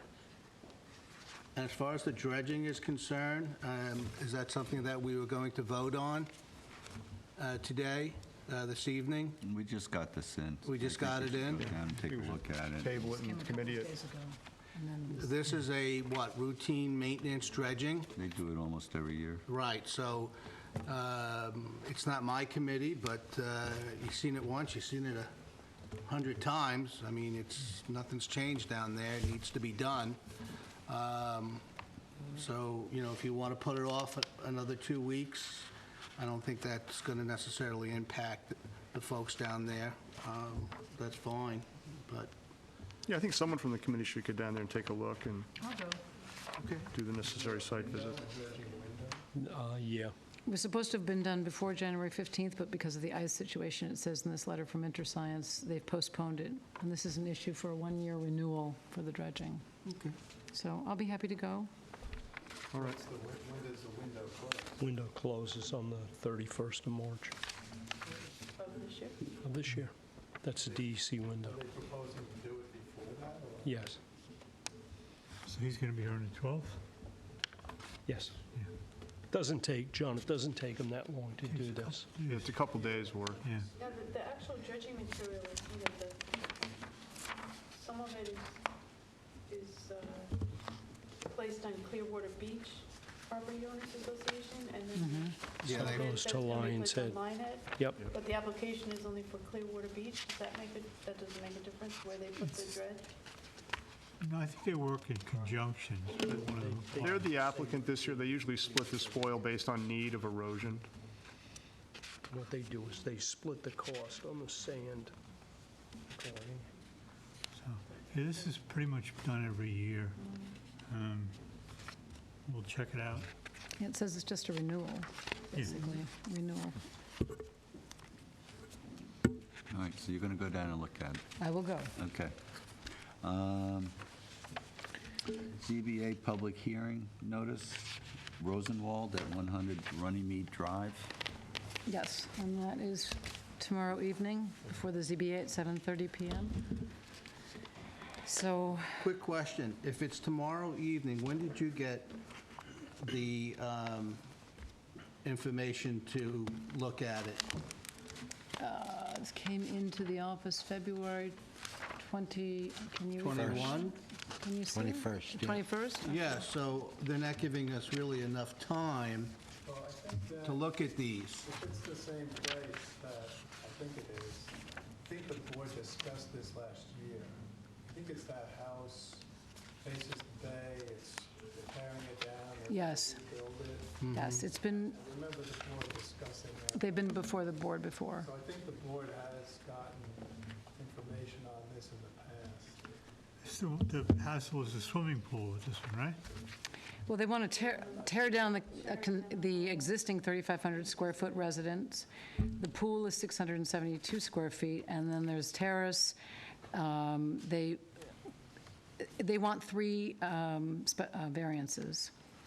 And then I read the planning board's responses to these, and it was quite thorough. Survey is here. Coastal stairway, yeah. Which has not been built to code. My, And there's also a lawn in there now, and there's bluffs and wetlands. Some vegetation that's not natural, that's been, And they're requesting. let me just get to this. About this, but I thought Tyler might have gone to the ZBA. There was some application that was discussed. I know this one was discussed, but there was one, and I'm not sure if it's this one. I think the board, he said he'd go to the ZBA and express the board's concern. So maybe just check with Tyler, make sure, this hasn't been discussed with the ZBA before this. I think the reason these came in, I got one also for 3 Mile Harbor, is that these are the public hearings. So we got notice with the public hearing for this application and the 3 Mile Harbor application also. No, I'm going to go to the ZBA meeting tomorrow night. Is there anything that we would like to say with regard to this report from the planning department? I think the well, as planner is adjacent, DeAndrea. as adjacent property owners, we're able to weigh in, our position, how we feel about it. And, I don't know how elaborate we have to be if we're echoing the town sentiment on this issue, then, other than a paragraph. And yes, in the past, as I've seen Jim do, I go to the podium at the meeting and just express, our concerns. So what we need to discuss now, what concerns we have. Did you talk to the planner on this? I have not yet. I just read the, You know what it's a good idea to do? Yes. Go in, talk to Lisa DeAndrea tomorrow. She retired. Okay, well, talk to whoever, talk, she was the person. talk to whoever's got this, report. okay? Talk to whoever's got this. Find out, one, as part of the changes being proposed, is the house coming back farther from the water? Is the pool coming back farther from the water? Are the septic systems being changed, Yes, septic, I upgraded to know be is- put farther back from the water? And get a feeling for where the planning department feels this I read the should- report, and I, Yeah, but you know what? There's nothing Personal. better than actually getting it from the horse's mouth, because there's always something that's not in the report. Okay. And before you get up, you may just get up and reiterate what the town's already had, or if you see something that you feel that the town hasn't really covered to your satisfaction, well, then voice your concern. We're adjacent property owners, just like everybody else that got noticed on this. And I think, to Brian's point earlier, there was some discussion last year about crafting a standard letter where the trustees don't feel a visit to the meeting is appropriate, but we may want to send a letter from the board. And Chris, maybe you could help us craft that letter so we have it available. Like a Boilerplate position on, more minimal environmental issues, but still Yeah. emphasizing protecting our local resources. What I don't think you want to get involved in is you can ask as a property owner, you can ask to have the public record held open for a period of time, but what's a little embarrassing is if we ask to have the public record held open, and then we just run the clock out and we never introduce any new information to it. What it does is it slows the process down for an applicant that perhaps is trying to do some good. It further bogs down the ZBA, even if they want to be bogged down, as a matter of efficiency, I think it's important that when we go before the ZBA, we know what we're going to say. We have a real defined position, and we're not doing this, we need time to think about it kind of thing. Because usually you can go over an application and you can figure out all the points in a short period of time. Yeah.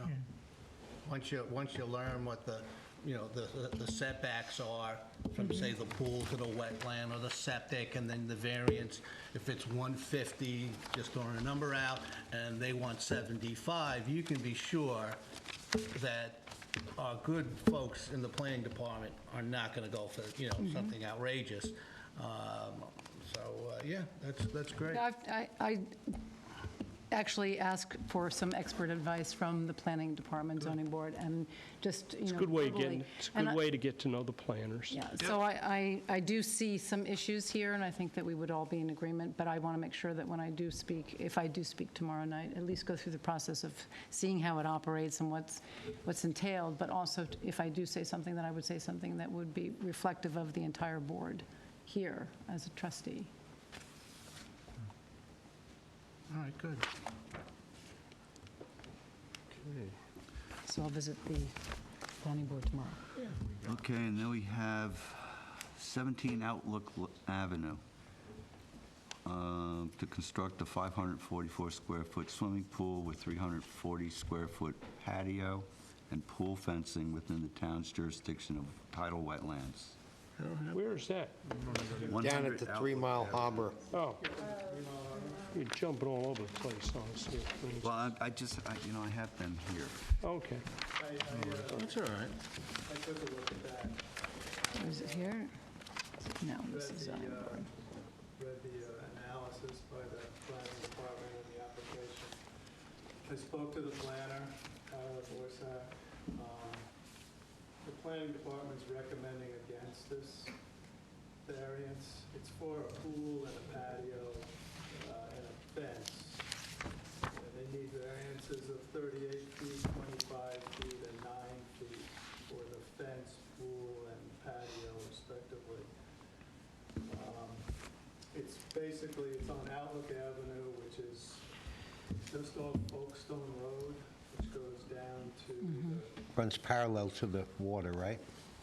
parallel to the little creek behind Sedge Island. It's like half paved, half dirt now or something. Didn't they just pave part of it?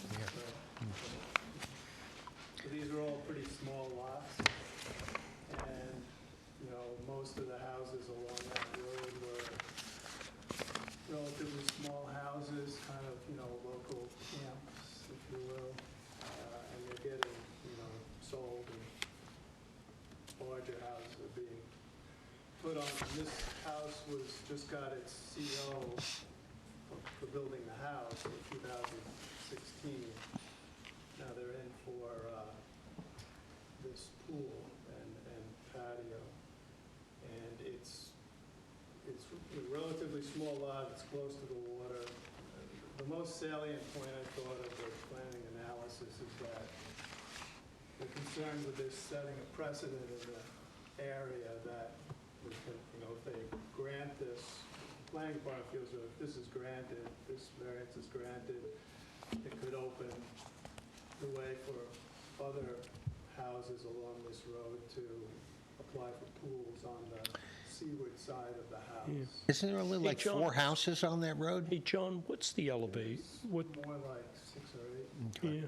What I kind didn't know. Is that well above the water? Yeah, it's sort of, there's like a bluff that goes Okay. up to maybe, goes to, Yeah, it's a staircase on one. I know Mr. Belassis used to have a house there when my wife took care of him. And there's quite an incline in the back. Not sure there's much room for a pool, but enough depth for a pool, no doubt. Okay. yeah, there was a pool grant, a natural resource special permit for a pool granted on the neighboring property, but the pool is on the side of the house, so it met all the setbacks. It didn't need a variance. This house would need variances. So I thought, I kind of agreed with the analysis of the planning department, especially the precedent that this would set in the neighborhood. We felt that, this is Harbor Protection Overlay District, and it would be wise to, maintain the zoning standards in this case. And the concern is that a homeowner may discharge their swimming pool chlorine and make its way into the water? Well, I guess that's one. I'm not being facetious. No, I that mean, could that yeah. would be an Hey, issue. guys, in the past, the ZBA has typically not really liked to entertain variances on pools, because it's one thing when you're trying to add on to your house, you can kind of demonstrate a hardship or a need, but it's a little harder to demonstrate the need for your swimming pool. Especially when you're right next to a nice body of water. Yeah, real nice. You know, when you come into the ZBA and said, I need this to rent my house, it doesn't really weigh quite To meet the standard. quite the same. My only concern off the top of my head right now is there an environmental impact? Other than that, let them have their day, try and get a pool. If you can't, Well, you can't. But, Listen, you make recommendations, and ultimately the decision's up to the board. yeah. So I we're mean, making I think a, the point is the variance to existing zoning. Right. The Harbor Protection Overlay District enforces strict setbacks, stricter than other parts of the town in order to protect the harbors as Yes. much as possible. This creek adjacent to here is open waters. It's utilized. It's seeded with oysters, I know. It's got thick skier fisheries in it. They used to throw nice clean body little of necks water. out there, yeah. And they're very close to a bathing beach. We need to protect it, John. I think you're on the right track. Yeah, me too. Recommendation should be that they can't meet the variance. Follow the guidelines. And, again, for the record, if there's an environmental impact, I'm all for saying, no, I'm sorry. But if that can't be proven, and it's a matter of variance, well, then, This thing isn't going to be a saltwater pool or anything like that. It's going to be a pool that uses chemicals. yeah, I mean, if it's a pool that uses chemicals, they should follow the guidelines. absolutely, yeah. Is that where you're going with this, John, or? Well, Okay. There are, it's really the precedent setting. Right. That, one pool is one pool, but if it opens the floodgates for everybody on 3 Mile Harbor, close to the harbor on a small lot, to be able to put a pool and maybe something else, Hot tub or whatever. get a variance. Pool house. Well, if you can't have a pool, you gotta have a hot tub. I mean, you can't say no all the time. People have to enjoy themselves. The other thing that. They're living on the water. How can they not enjoy themselves? Mosquitoes. They probably spray the whole backyard for mosquitoes anyway, with chemicals and the trees and... All right. The other point that was raised in my mind here is that I looked at the routing sheet. All the neighbors are noticed, because this is going before the ZBA, but the trustees aren't noticed. The trustees are adjacent landowners. So I wonder if that might be something that we try to pursue. And well, actually, John, technically, if we were not properly noticed, that's cause for canceling the hearing and having to have it rescheduled. Okay, if you skip an owner where they weren't properly noticed. I asked the planner about that. Why weren't we noticed? And the answer was basically, well, they considered, and this might have just been his personal opinion. I don't want to stretch his neck out too far here. But we may be considered the government. And they don't notice themselves, and they might not notice the trustees thinking that they're the government. No, they started noticing us. You know, they've gotten a lot better. We've requested it before, and you may want to remind them. We Yeah. have been noticed, we have been forwarded this Yeah. information. They were noticing us a lot earlier before. Well, you know what happened is Denise Savarese was sick for a little while, and she is the one that Denise has been the one that's that been taking care of. that follows up on Following these up things on it. generally. But I'm still not sure if we're just noticed as a courtesy, or We if should, we're we noticed should be as a notified as landowner. adjacent landowners. We should be, and we may need to, reiterate that We need to request. Try and exert ourselves. Can we send a memo to that I effect say send a letter. to Denise, so we just have a record of it and everybody's pleasantly reminded? Thank you.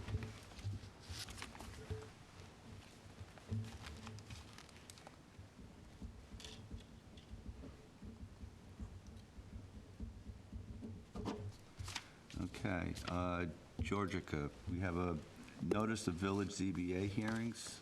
Yeah, this is actually a project that we approved some time ago. There and then there. It actually, when you start to read this notice, it reads like War and Peace, because it's actually several properties that are in the same family's ownership. And This is the one that was recently subdivided, or is it still? It certainly doesn't show This that. is, It's on the From pond. last week? this is the family's properties around the Lily Pond Right, there. right. They came to us, they asked, I don't think it's recently subdivided, but what we made as a condition to the approval was the covenant that they had allowed for a given amount of fertilization on this Right. property and stuff, and they have subsequently submitted as a condition of our permit, a covenant that says there is basically no fertilization going on in these areas. It's just finally coming to the village CBA Okay. on March 9th. I don't think we need to weigh in. We already issued a permit on Yeah, this. I remember the project was well-designed. Yeah. And our language for the no fertilization was It was actually, memorialized. it's a covenant. It has been filed in Riverhead. This is a closed-out deal. Nice. The next couple, though, we've got an application of Schultz for Phragmites control. We've got an application for Georgia Association. We just received these, so what I want to do is have an opportunity for Brian and I to meet with the applicants, with their agents, and go over this, and maybe we can have these ready for March 12th. Excellent. Sounds good. When's it here? Thanks, Jim. On March 9th. Okay. Excuse me. Napeag Lazy Point, application of Devon Yacht Club dock That's a- repair. Yeah, that's an easy one. It looks like the ice did a number on their dock. Some would call it a pier. And they're asking for emergency repairs to the main dock. This is closest to the northern part. It's the L, they call it. What is it? It's what they describe, it's what typically the people at Devon describe as the L. The L? Yeah, the end of the, Yeah, the L. Is that from ice pushing up on those planks? that's, I don't that's know. from between the ice, and you get that wave action, That's amazing. Yeah. kicks the boards off. The application here, though, is to replace some of the framing members, some of the pilings with tropical hardwoods, which you're looking at right there is CCA. So it's not an upgrade of the complete dock. They're only, they're doing emergency work to repair, what they've, The decking. the decking and stuff that they've got there. Now, Jim Walker's planning on coming on the 12th of March, and I think we should be able to be ready to. What are the pilings treated with? Well, it used to be chromated copper arsenate, okay? Now what they do is they use a material called green heart, which is a tropical hardwood that's not treated with anything. It's not, so it's just natural, so. Yeah. What is the lifespan of it? It's really hard to gauge. It's really hard to gauge with some of these tropical hardwoods because they are literally so heavy that if you drop your piling into the water, it doesn't float. It sinks to the bottom like a stone. So they might last many, many years. A lot more than oak, certainly certainly more than the CCA, and they're actually more resilient than the CCA pilings. The problem you had with CCA pilings is, Chemicals. well, the chemical process dried the wood out, so there's no flex to them. So if you slam them either with ice or a boat, typically they shear. They just break right off. Is that pier dock vulnerable to this each winter when there's an ice? No, that dock's been pretty stable for a good long time. This is just, this winter, if you remember in January, it was pretty, we had a lot of ice. Yeah, some of those planks look like they've already gotten a lot of use out of them. Right, Yeah. right. Hey, Francis, before we leave Lazy Point, last meeting, there was a public hearing for Zaroka, okay, which was actually the next night. That hearing never occurred. It's actually on for tomorrow night. I did stop and see Brian Frank, who's the planner on this one. I do have pictures of it if anybody wants to. This is, you know what you got here is you got a property that was damaged at some point due to a storm or whatever. The guy went in and did some work on this dock, never got permits for it, or not dock, but this bulkhead, this concrete bulkhead, did some repairs on it, capped it, replaced the stairs and the portion that blew out with like masonry units, stacked stone. But the town finally caught up with them on some illegal decks and some other things. Personally, talking with Brian, I don't think it's something that we really want to pursue or take a strong position on, simply because you know what they did? They replaced the concrete sort of bulkhead with probably a more agreeable concrete bulkhead in pretty much the same spot, and where they deviated, they actually turned it in away from the water. So Were there permits in place for the original bulkhead? I think the original bulkhead may very well have predated the requirement for permits. Can we look into that? We can. Jim, I have a question. One second. Oh, go I ahead. just don't recall ever seeing bulkheading like that around East Hampton. That's why I think it predates. This is down in, you know where this is? Yeah. 106 Yeah, Shore down Road? near the trailer park. Yeah, yeah. And there's a whole bunch of stuff like this down there. This isn't the only house that has this. Oh, there's others in that neighborhood? Oh, yeah. Is that facing Gardiner's Bay or facing Napeague Harbor? Napeague. It's facing into Napeague Harbor. Okay, so you make a left off Cranberry Hall at the end when you hit the beach? You go, Yeah. you go past the You're pond. down Crasson and you Yeah. make the left. Yeah. In fact, the CPF has bought a couple properties right nearby. Jim, with regards to Devon Yacht Club, it looks like we have all their paperwork in order. You're privy, I'm privy to it. It's an emergency repair. Why would it wait till the next meeting? Actually, they're not, it isn't so much, the work's not going to occur. Okay. yet. They're still waiting on getting some of their other emergency permits. Jim Walker's going to be available on March 12th Okay. to come in. All right, I just didn't want to hold them up. No, Okay. we're not, that was a question I had. We're not holding them up at all. All righty. Now, there was another, this hasn't come up on our, and it really should be on Georgica. This hasn't come up on anything for us. I got a call from Rich Warren the other day to come down at a property off of Cove Hollow Farm Road, where some illegal clearing and cutting of Phragmites had occurred. It sounds a lot worse than it really is. Went down there. Allegedly, what happened is there was a tenant at the house that was having a party at the end of the summer. So they wanted to give the optimal vision of the water. So Such an they, East Hampton hang story. on, man, this is great. I feel like I have to share it. They mowed the scenic easement, and they cut the Phragmites. I looked at it, my suggestion is square this away with the village, okay? As far as our concern is, they cut the Phragmites, but they didn't bother to pick any of the stuff up. My suggestion to them was, even though you don't want to keep cutting the permit, or keep cutting the Phragmites, apply for a permit to cut the Phragmites.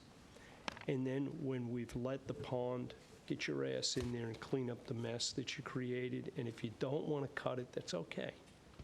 But, you know, just make it right. Follow the procedure correctly. Yeah. Makes sense. Well, they're going to put a permit in? Yes, they are. Okay, so Are they going to, Yes, I do. It was Carl Tiedemann. Okay, so there's a house and there's a separate vacant lot next to the house. The cutting occurred on both the house and the vacant lot. Great fox area. They've got a lot It of was a great good fox area. It was a good ducking area when we were kids, too. are they going to alter their future leases? Actually, they're selling the property. Oh, okay. All right. and it's important for them to get it cleaned up Yeah, properly. Dad passed away, and, you know, it's time. All right, old business, Georgia Pond dredging, South Inlet, and the excavation of that first bottleneck. We have the Army Corps permits. So, anybody want to? There's the excavation of the bottleneck. That's the south bottleneck, Yes, correct? yes.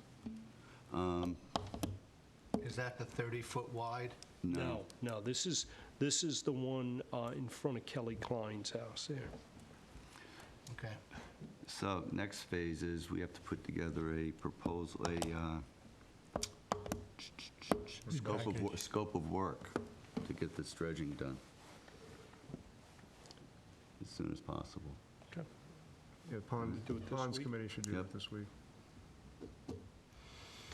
Wasn't there a deadline for the figuring out what we were going to do with the sand? Didn't we have a deadline for that, or was I mistaken? Well, the dredging has a deadline. Oh, okay. The window will close, I believe it's March 31st. Okay. It seems the town's not interested in it at this point. So you're going to put it out to bid? And I believe that's what we need to do. Yeah. We're going to get some preliminary ideas. Anybody else have Wouldn't suggestions? the town be interested in it? Don't we need to? Double You don't- handling. Yeah, there isn't a cost value on this thing. But they wouldn't be ready for it yet, so they would stockpile it somewhere and then pick it up again. Cost? Yeah, Okay.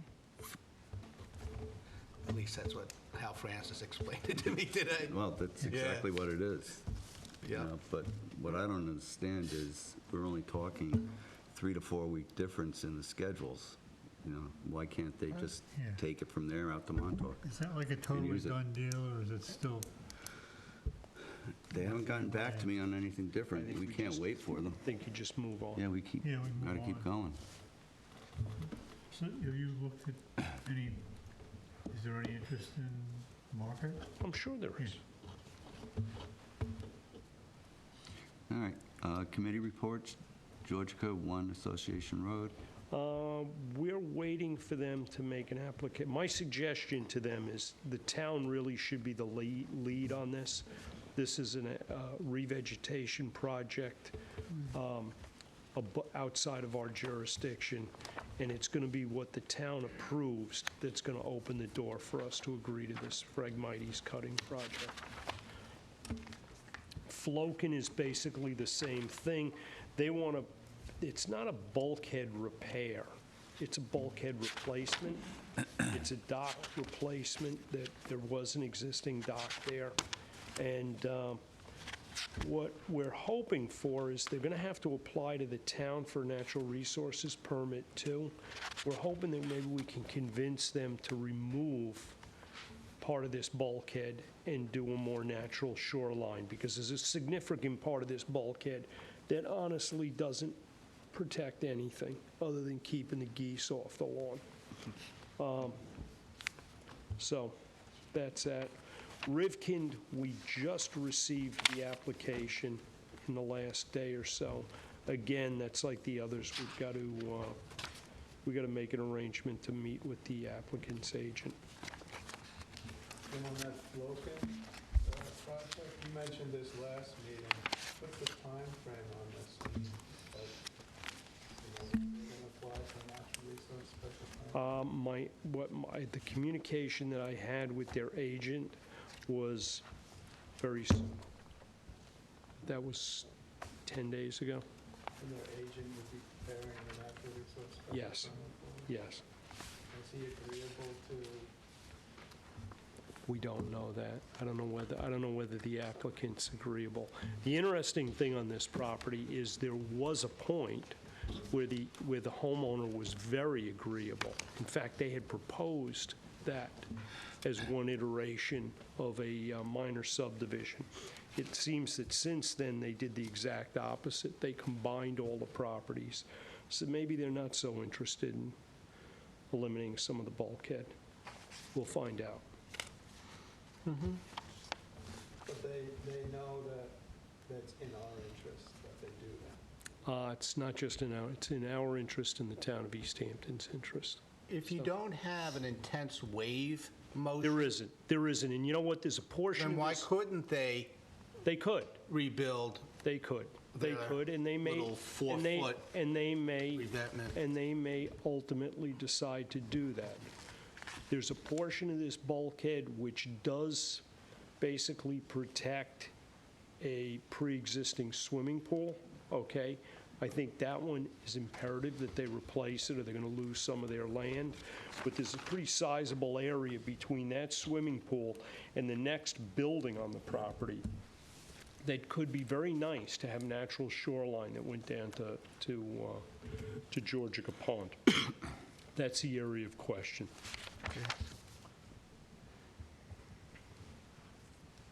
Okay, that it? That's it. Harbor management? Yes, we spoke earlier about the Public Service Commission and the draft generic environmental impact statement. Just to review, it is available on the trustee website for download and/or printing. The resolution from the Public Service Commission is also there, and the board, will be preparing comment to the Public Service Commission, and that will be reviewed publicly. Also, I know Jim has been working on organizing a meeting with Cornell regarding horseshoe crab management. Jim, would you care to share that information? I've been talking to their guy, Matt Scalfani. He's trying to arrange babysitter to come out on March 8th. So that's a tentative date at this point. Great. How are we going to be notified? How will we be? We'll send an email around to everyone. Yeah, right. Del, you had expressed an interest. My intention was to give you a call. Awesome. And then I did run into Tom down on Northwest Harbor, the gentleman who brought this initiative to the table. And I told him I would keep in You could give him a contact. call, Yep. that would be great. And I have a couple of counters, people that want to Oh, be yeah? involved. Oh, great. Yeah. And John, you had some people from SOFO? Well, I spoke to Frank, who said, there's people that have. All right. I'll call Matt tomorrow and see if we can firm this up. Was it the 28th or the 21st? Was that a date that rings a bell to anybody? It's, 21? I think it's in June that these Oh, I'm things, sorry. that these things, Okay, The 8th is the Thought it was- meeting, yes, March 8th. okay, thank you. so we got a little time. And Matt's going to come to the March 8th meeting. Harbor management, yeah. You do that with Larry? I'm going to call him up tomorrow, see if he can confirm it. Because if not the 8th, then it's going to have to be after the 23rd. Okay, we did this Zaroka records and internet website. Yes, at the last meeting, I distributed some procedures regarding email and web content delivery for the board to review, and I was just wondering if anyone had any comment or notes on those procedures that they'd like to discuss or send back to me to incorporate into those procedures. Well, I liked what I saw, and I had made a comment to you that perhaps we could, just get some more current activities and things that, we're doing, whether it's the educational aspect, the largest clam. Not that they're new things, but I want to, I'd like to get some newer members involved in some photo shoots. I think that's always fun. Okay. And it So lets some people know. Web improvements. Yeah. Okay, but nothing on the actual procedures documents that I handed out that No. we were going to follow. Were they okay with you, Del? Yeah, they were. I went through it Okay. pretty thoroughly, and it was Okay, so what I... Very acceptable. Okay, great. So what I'd like to propose is I'll review it with Chris further, and then maybe bring a resolution to the board that will adopt those as our recommended practices for email and web content delivery, so it's standardized. Very nice. Okay, we'll try and get that to the next meeting. That sounds good, Rick. Okay, Chris, thank you. Thank you for letting me No problem. Yeah. And then the web updates we covered with Brian. So, and again, as content is of interest, we will discuss it and then get it delivered. And one of the things I mentioned to you, and I think would be really cool, if we could get the weekly tide on that, and weather.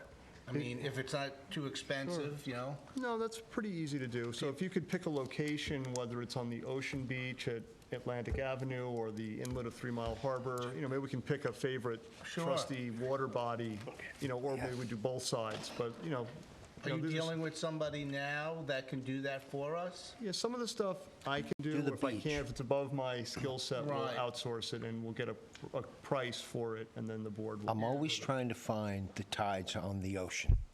Yeah, they're And I have the hardest time because it either is in Montauk or it's in 3 Shinnecock. Mile Harbor or Shinnecock. Yeah, we got to extrapolate. So, yeah, and We could do it. Yeah. We could do it. I think for the purposes of clamming, recreationally, families, they can look at our website and say, hey, it's going to be low tide at 2 o'clock today in Acabana Harbor, and away they go. Sure. In addition, would That'd it be be a fun possible to addition. add Yeah. water quality, the weekly water quality reports that come in from Surfrider? We could or add some other- Surfrider. We have Dr. Gobler's reports up, Okay. and we have the Georgica real-time buoy up. So we could, I think getting Colleen's reports up would be kind of nice, because it's a different perspective, some different test areas. And that's they can emailed to us draw more anyway. Members to So, it, yeah, right? good idea. Events that they're doing. If we could, great, I'll make Yes, some I'll come notes. in. Come in and help. I'll come in and help you. But don't forget, I asked first about the tides and the weather. You're number one, Brian. Thank you. All right, roads, Midland Highway. Yeah, we did a couple of roads committee site visits. Midland Highway was the first one we went to. Del, would you care to maybe share a little information on our site visit and your follow-ups? Well, sure. I mean, the first one we checked out was Midland Highway, and in fact, there were some issues where a gentleman that has his property alongside us has taken the liberty of putting a deer fence well over the property line. In fact, the stakes are visible about several feet inside the fence, which happens to also be 10 feet high and completely surrounding his property. But we did do a thorough, we walked around and not all four corners, but we did walk down the side that he was encroaching on trustee property, and to the back where he kind of gets back on track. However, what a beautiful piece of land, which kind of got us all kind of excited about, taking this project of drawing some more definitive map of what the trustees own as far as the trustee properties and roads. And it's got me really interested. I want to share one thing real quickly, but finish this by saying that we've had code enforcement visit the site on Midland. They're very aware of what's going on. Chris has also taken a look, and I believe you have drafted a letter that we're going to send to the property owner and try to get this thing taken care of quickly and nicely. And hopefully that'll work out. However, we did also check out Middle Highway, found that to be not a problem as we had anticipated. There may have been an issue. It was actually better than we anticipated. We also hope to, after getting a more comprehensive look at what the trustees own as far as roads and properties, is also to label some of these roads, whether it be on the existing posts or adding a little plaque, but just to let folks know that these are trustee roads and they're for the public. And the one thing I did want to mention that really kind of got me, and I'm glad I got thrown into this committee because already I can tell it's going to be very interesting. But we went to a third location since we were right close by. This really, I've told so many people about it. And it was down by, I guess I had never known it was there, the Dunes, which happens to be a rehabilitation center, drug rehab or alcohol or some sort. And it happens to be a trustee road. And as we got down to it, Rick was saying, oh yeah, there's this road and there used to be a big rock. We all used to hang out at it. It was really huge and I had never heard about it. So he took us there and sure enough, there's this huge rock that was well above your head and it's quite unique in placement. And there's an old historical marker next to it, one of the old historical cement on the ground with an old plaque that is still legible, but someday soon it's probably going to need some upkeep to be able to read. But I hope they do so because it's such an interesting story. It's called Jason's Rock. This is a historical spot I never heard of. I'm glad I know about it now. I've been telling everybody about it. It's Where an exactly interesting. is it? I can't say. I don't remember the number. 90 Northwest. 90 Northwest. 90 Old Northwest. But quickly, it's this huge rock, and the plaque states that this was a rock that Jason, who was an Indian, would travel from Sag Harbor to East Hampton, and he'd stop at this rock to get a drink of water because for some natural oddity of reasons, this water, the way the rock had a concave situation on the top of it, it would collect water and keep it there for quite some time. So as we're sitting around, thinking, along the lines of a beautiful fairy tale story, Rick hops on the rock, and sure enough, there's a big old puddle of water in there, and it just kind of made the whole story come together. Did you drink it? Yeah, did he drink it? That Jason, no, I wouldn't drink it. Stagnant? I'm no idiot.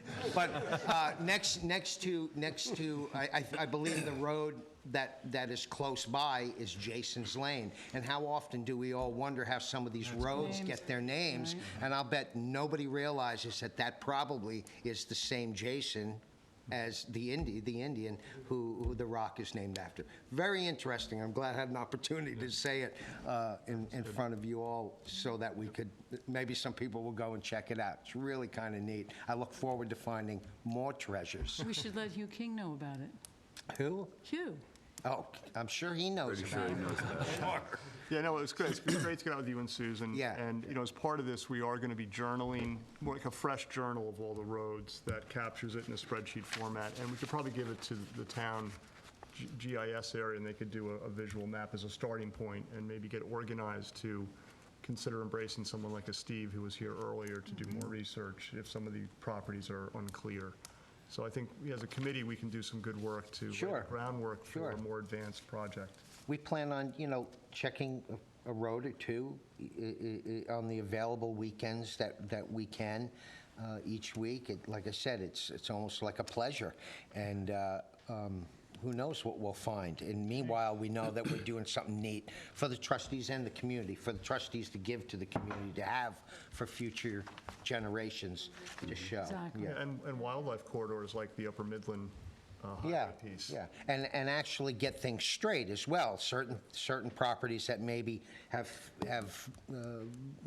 maybe taken on different meaning or ownership as far as some people may be concerned. Maybe we can get that back, get some stakes in the ground, and make it more clear until we can get a real nice detailed list and map and list of information on the roads we do, in fact. I like the idea of marking the roads so that people are aware of them. I think that's a very, very important and good idea. Excellent. And just to chip in and finish off on the Midland property real quickly, I also went out there, stomped around a little bit. We're on the same page, went to the town board. We got the permit history, the property card. It's clear that they didn't get approval for the fence at all, even though it's not up to code either anyway. So the letter's done and signed. We're going to get that out tomorrow, and we'll see how that goes. But basically said you have 30 days to remove the fence. And after you do that, please let us know that you did so. Hey, even update the survey, send us that. I'm sure they won't do it, but we requested it, and we'll see how that goes. And worst case scenario, we'll start looking at our self-help provisions and removing it ourselves. So, yeah, should be all right. Thanks, Chris. Great. Education? Okay, I think we have some good folks on the committee who are interested in doing some neat stuff. One of the things that we do, I think this is like either the 4th or 5th year, we visit the Amagansett School and share with the kids the history and what we're about, and it's been a big hit. I know that Barley has shown some interest if we want to bring him along with his traveling show. So without objection, I'd like to reach out, as we've done in the past, to the Amagansett School and, come up with a couple of dates and get back to you at the next meeting. It's really a great time, Do you need any funding for any of this stuff? No. What we generally do is any T-shirts that are left over, if we have a lot of them, we give them out. We have like a little quiz game with them, like what's your name? What's your name? You win. And then we realized one year that we gave out like 13 T-shirts, because that's all we brought, but there was 60 other kids that were like, hey, where's my T-shirt? So I followed You them. didn't know your name. Yeah, that's right. But it really is a lot of fun, and everybody is invited to that, that can make it. Is that on the weekends? No. Or it's during school. Do we go to John Marshall Elementary School? We haven't in the past, but that's something we could talk about. Amagansett, Amagansett seems to work well. And, if you want to... I would reach out to John Marshall. Sure. Yeah. Well, if you come along in April, and I hope you do, you can see how it works and implement that at one of the other schools. That's great. Yeah, because I'm in the aquaculture program, so Sure. I'd love to be part of that. Yeah, it's not that deep, It's 3-year-olds, 3rd graders to 6th graders, and, you just make it fun. Yeah. Cool. Thank you. Get back to you. All right, we'll get on to administrative payment of the bills. Staples, $22.98, $139.04, for a total of $162.02. GEI Consultants, $1,762.14 for the Georgia Pond permit application. I'd like to make a motion to pay the bills. Second. All in favor? Aye. All right. We have minutes of February 12th. Yes, I have reviewed the minutes of February 12th. There was one item regarding Mr. John Shaka. When he contacted me, the initial contact was about the trustees participating in their water testing program, specifically off of Havens Beach. And then the discussion reverted back to the management plan that was discussed a couple of years. But since he was asking us to participate in their water testing program, which could involve a financial participation, I want to make sure that that is documented in the minutes. Brian, did you have anything else regarding the minutes?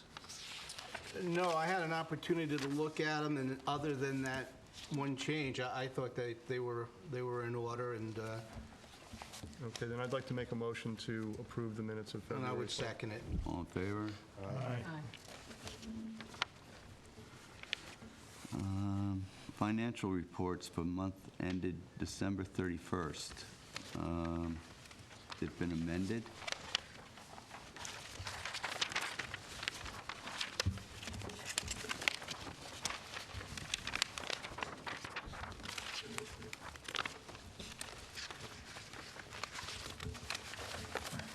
Brian, was it in your file? Yeah, thank you. Okay, the amendments to this report, third page, profit and loss previous year comparison. It was originally printed as the month of December. It was corrected to reflect January through December. And on the last page, the AR aging summary, Sally Matson Edwards, Bruce Hurlin, and Patrick McDonough were added as having outstanding balances on their dock bills. Also, a correction was made to East Hampton Point Marina's outstanding balance. It is $7,408 as opposed to $5,918. Has there been any communication with East Hampton Point as to, Yes, and was there any, well, it's just been last week, so. okay. Yeah, we did receive, I sent them certified, so we did receive the receipt back, a signed receipt, so they got it, Okay. yeah. They verbally always say they're going to pay, but Eventually, they do. Okay, All right. thank you. Do I have a motion? One quick question about the RISM fund. I know that we talked about it. It's important to find a funding source, and where are we with that, Rick? I think we Well, talked about. we talked about a couple of different options. I am not prepared to make a formal recommendation to the board. I will have Okay. that prepared. Unfortunately, got a little sidetracked. with a couple No, other matters. that's fine. It's not like we're going to run out of money But anytime I soon. think But this year, we need to have a business plan, so to speak, for more, Okay. effectively, more robustly funding it. The initial suggestion with the Harbor Management Committee folks is a very minuscule contribution, and I think we need to come up with a way to be more impactful. Oh, actually, Jim, remember we talked about the RISM fund and so, Possibility using some of the revenue from the sand okay, good. sales. All right, thank you. Yeah, we were talking about making a fairly large contribution. Okay. Excellent. All right, so I still need a motion on the financial report. I'd like to make a motion to accept it. Second? Second. All in favor? Aye. All right. Report of the clerk. Wait, you forgot January. Oh, okay. Has anybody had a chance to review January's financial I report? haven't. I have not. Yeah, could we just keep that table that? until? Table that one? Yeah. I've always been kind of quick to push them through for no other reason but to get it off our plate.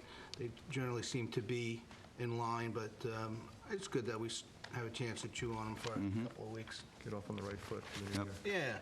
Yeah. All right. Report of the clerk. There's a meeting on methaprene with Bridget Fleming.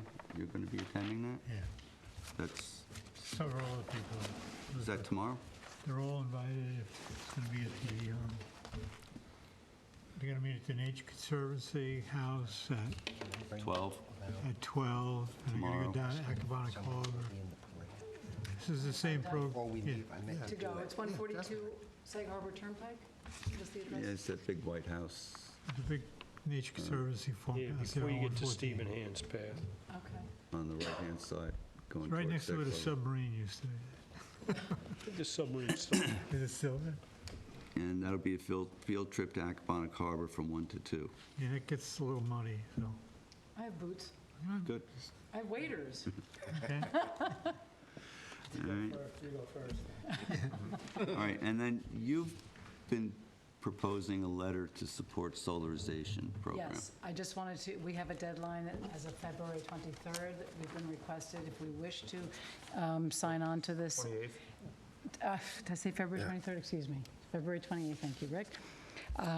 East Hampton Town is supporting this, and it is called Our Power Solar Energy Campaign to further encourage the adoption of solar technology in East Hampton.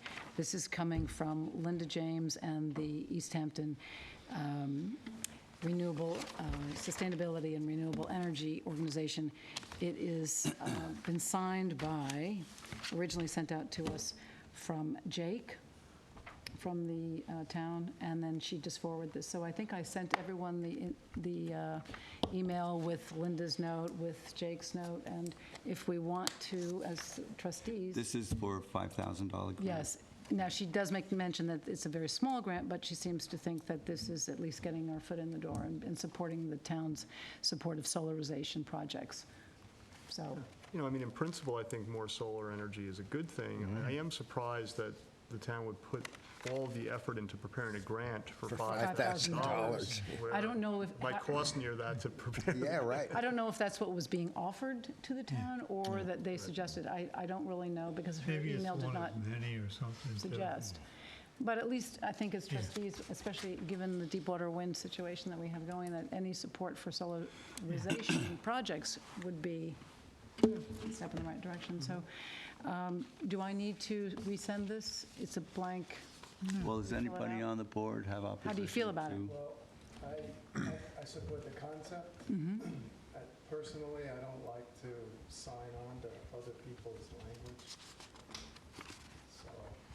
So are you suggesting that a letter be crafted by this board if we were to issue support? I would feel more comfortable with our own language.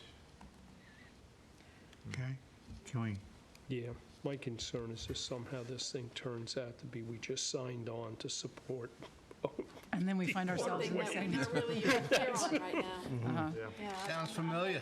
Can you Yeah. recraft it quickly? Well, I will say this, that I'm a member, now the liaison of the Acabana Protection Committee, and the same issue came up where they felt they wanted to individually send letters, and it really has to be in this format. I suppose I could contact Linda again and ask her if we can redraft something that is to the board's approval, but we have until the 28th, and this has been out there now for a while, so it's up to you. I mean, I'm happy to work on this with guidance from the board, from the trustees, to redraft it. If you all look at the letter again and you want to suggest. Do they want money from us? No, nothing. No, they're just looking for a letter of I mean, support. Yeah, I Wait, mean, what? I can just, Do that. Yeah, why? Just support the concept. Because if every letter is this, it's meaningless, really. I mean, it's just, let's just Sylvia was going to hand deliver all of this to the, put together a list that we support the town's application for this grant. okay. Is that, Good? if everyone's in agreement?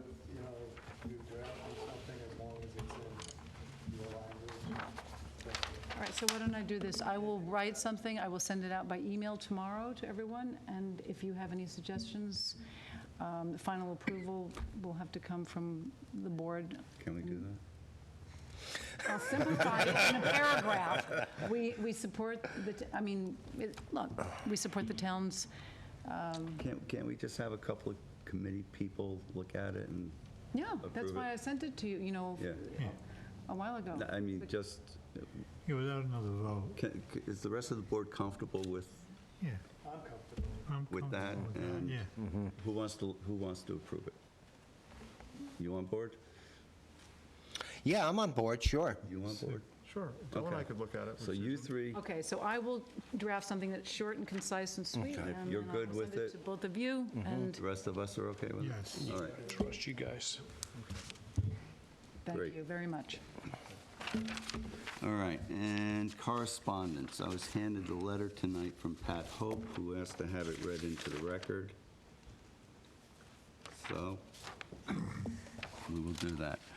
To the Board of Trustees and the people of East Hampton, are you a Bonnaker, a surfer, a fisherman, a teacher, a landscaper, a retiree, a government or office worker, a painter, a stonemason, a janitor, a law enforcement person, a student? Do you work on a boat? Do you farm or clean? Do you sell real estate, food, clothing, or preferred stock? Are you in the building trades, automotive, hairdresser, waiter, chef, daycare worker, truck driver, cook, handyman? Are you a news person, a lawyer, a captain of industry, a bartender? Do you live here full-time, weekends, summers? Do you go to the beach? I address this to all of you. I am talking about Deepwater Wind's corporate plan to unnecessarily and for profit permanently damage your home. Our trustees and town board are being actively seduced by these profiteers into granting an easement permitting mutilation of wainscot, Deepwater Wind's opening wedge into the spoilage of waterfront of the East End.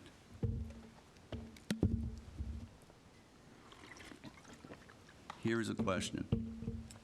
How are an error, a mistake, and a blunder different from one another? An error is a misplaced decimal point. readily evident, and simple to remedy. A mistake is an error which is made based on insufficient or faulty information. A blunder is a mistake officials make in spite of having sufficient correct information. For the trustees or town board to cave to the demands of Rhode Island Deepwater Corporation wouldn't be merely a fixable error or a mistake that can be mended. It would be a major blunder which could never be undone. If the corporate Deepwater Wind people from Rhode Island are granted a use easement by our newly elected East Hampton Town Board for their South Fork Wind Farm, and therefore allowed to submit their purposely incomplete plans to the currently derelict federal environmental leadership, you will see a pack of 15 near-shore turbine rotors. The diameter of each will equal 220 meters. That's about 720 feet. Picture it, and that's just the beginning. The principals of the Deepwater Private Corporation are offering to grease the palms of our leaders by promising $600,000 for the right to invade our Wainscott Beach Lane shore. Dig the holes, deep drill the conduit, lay the cables, excavate the highway, insert a liquid engineered solution into the near sea floor.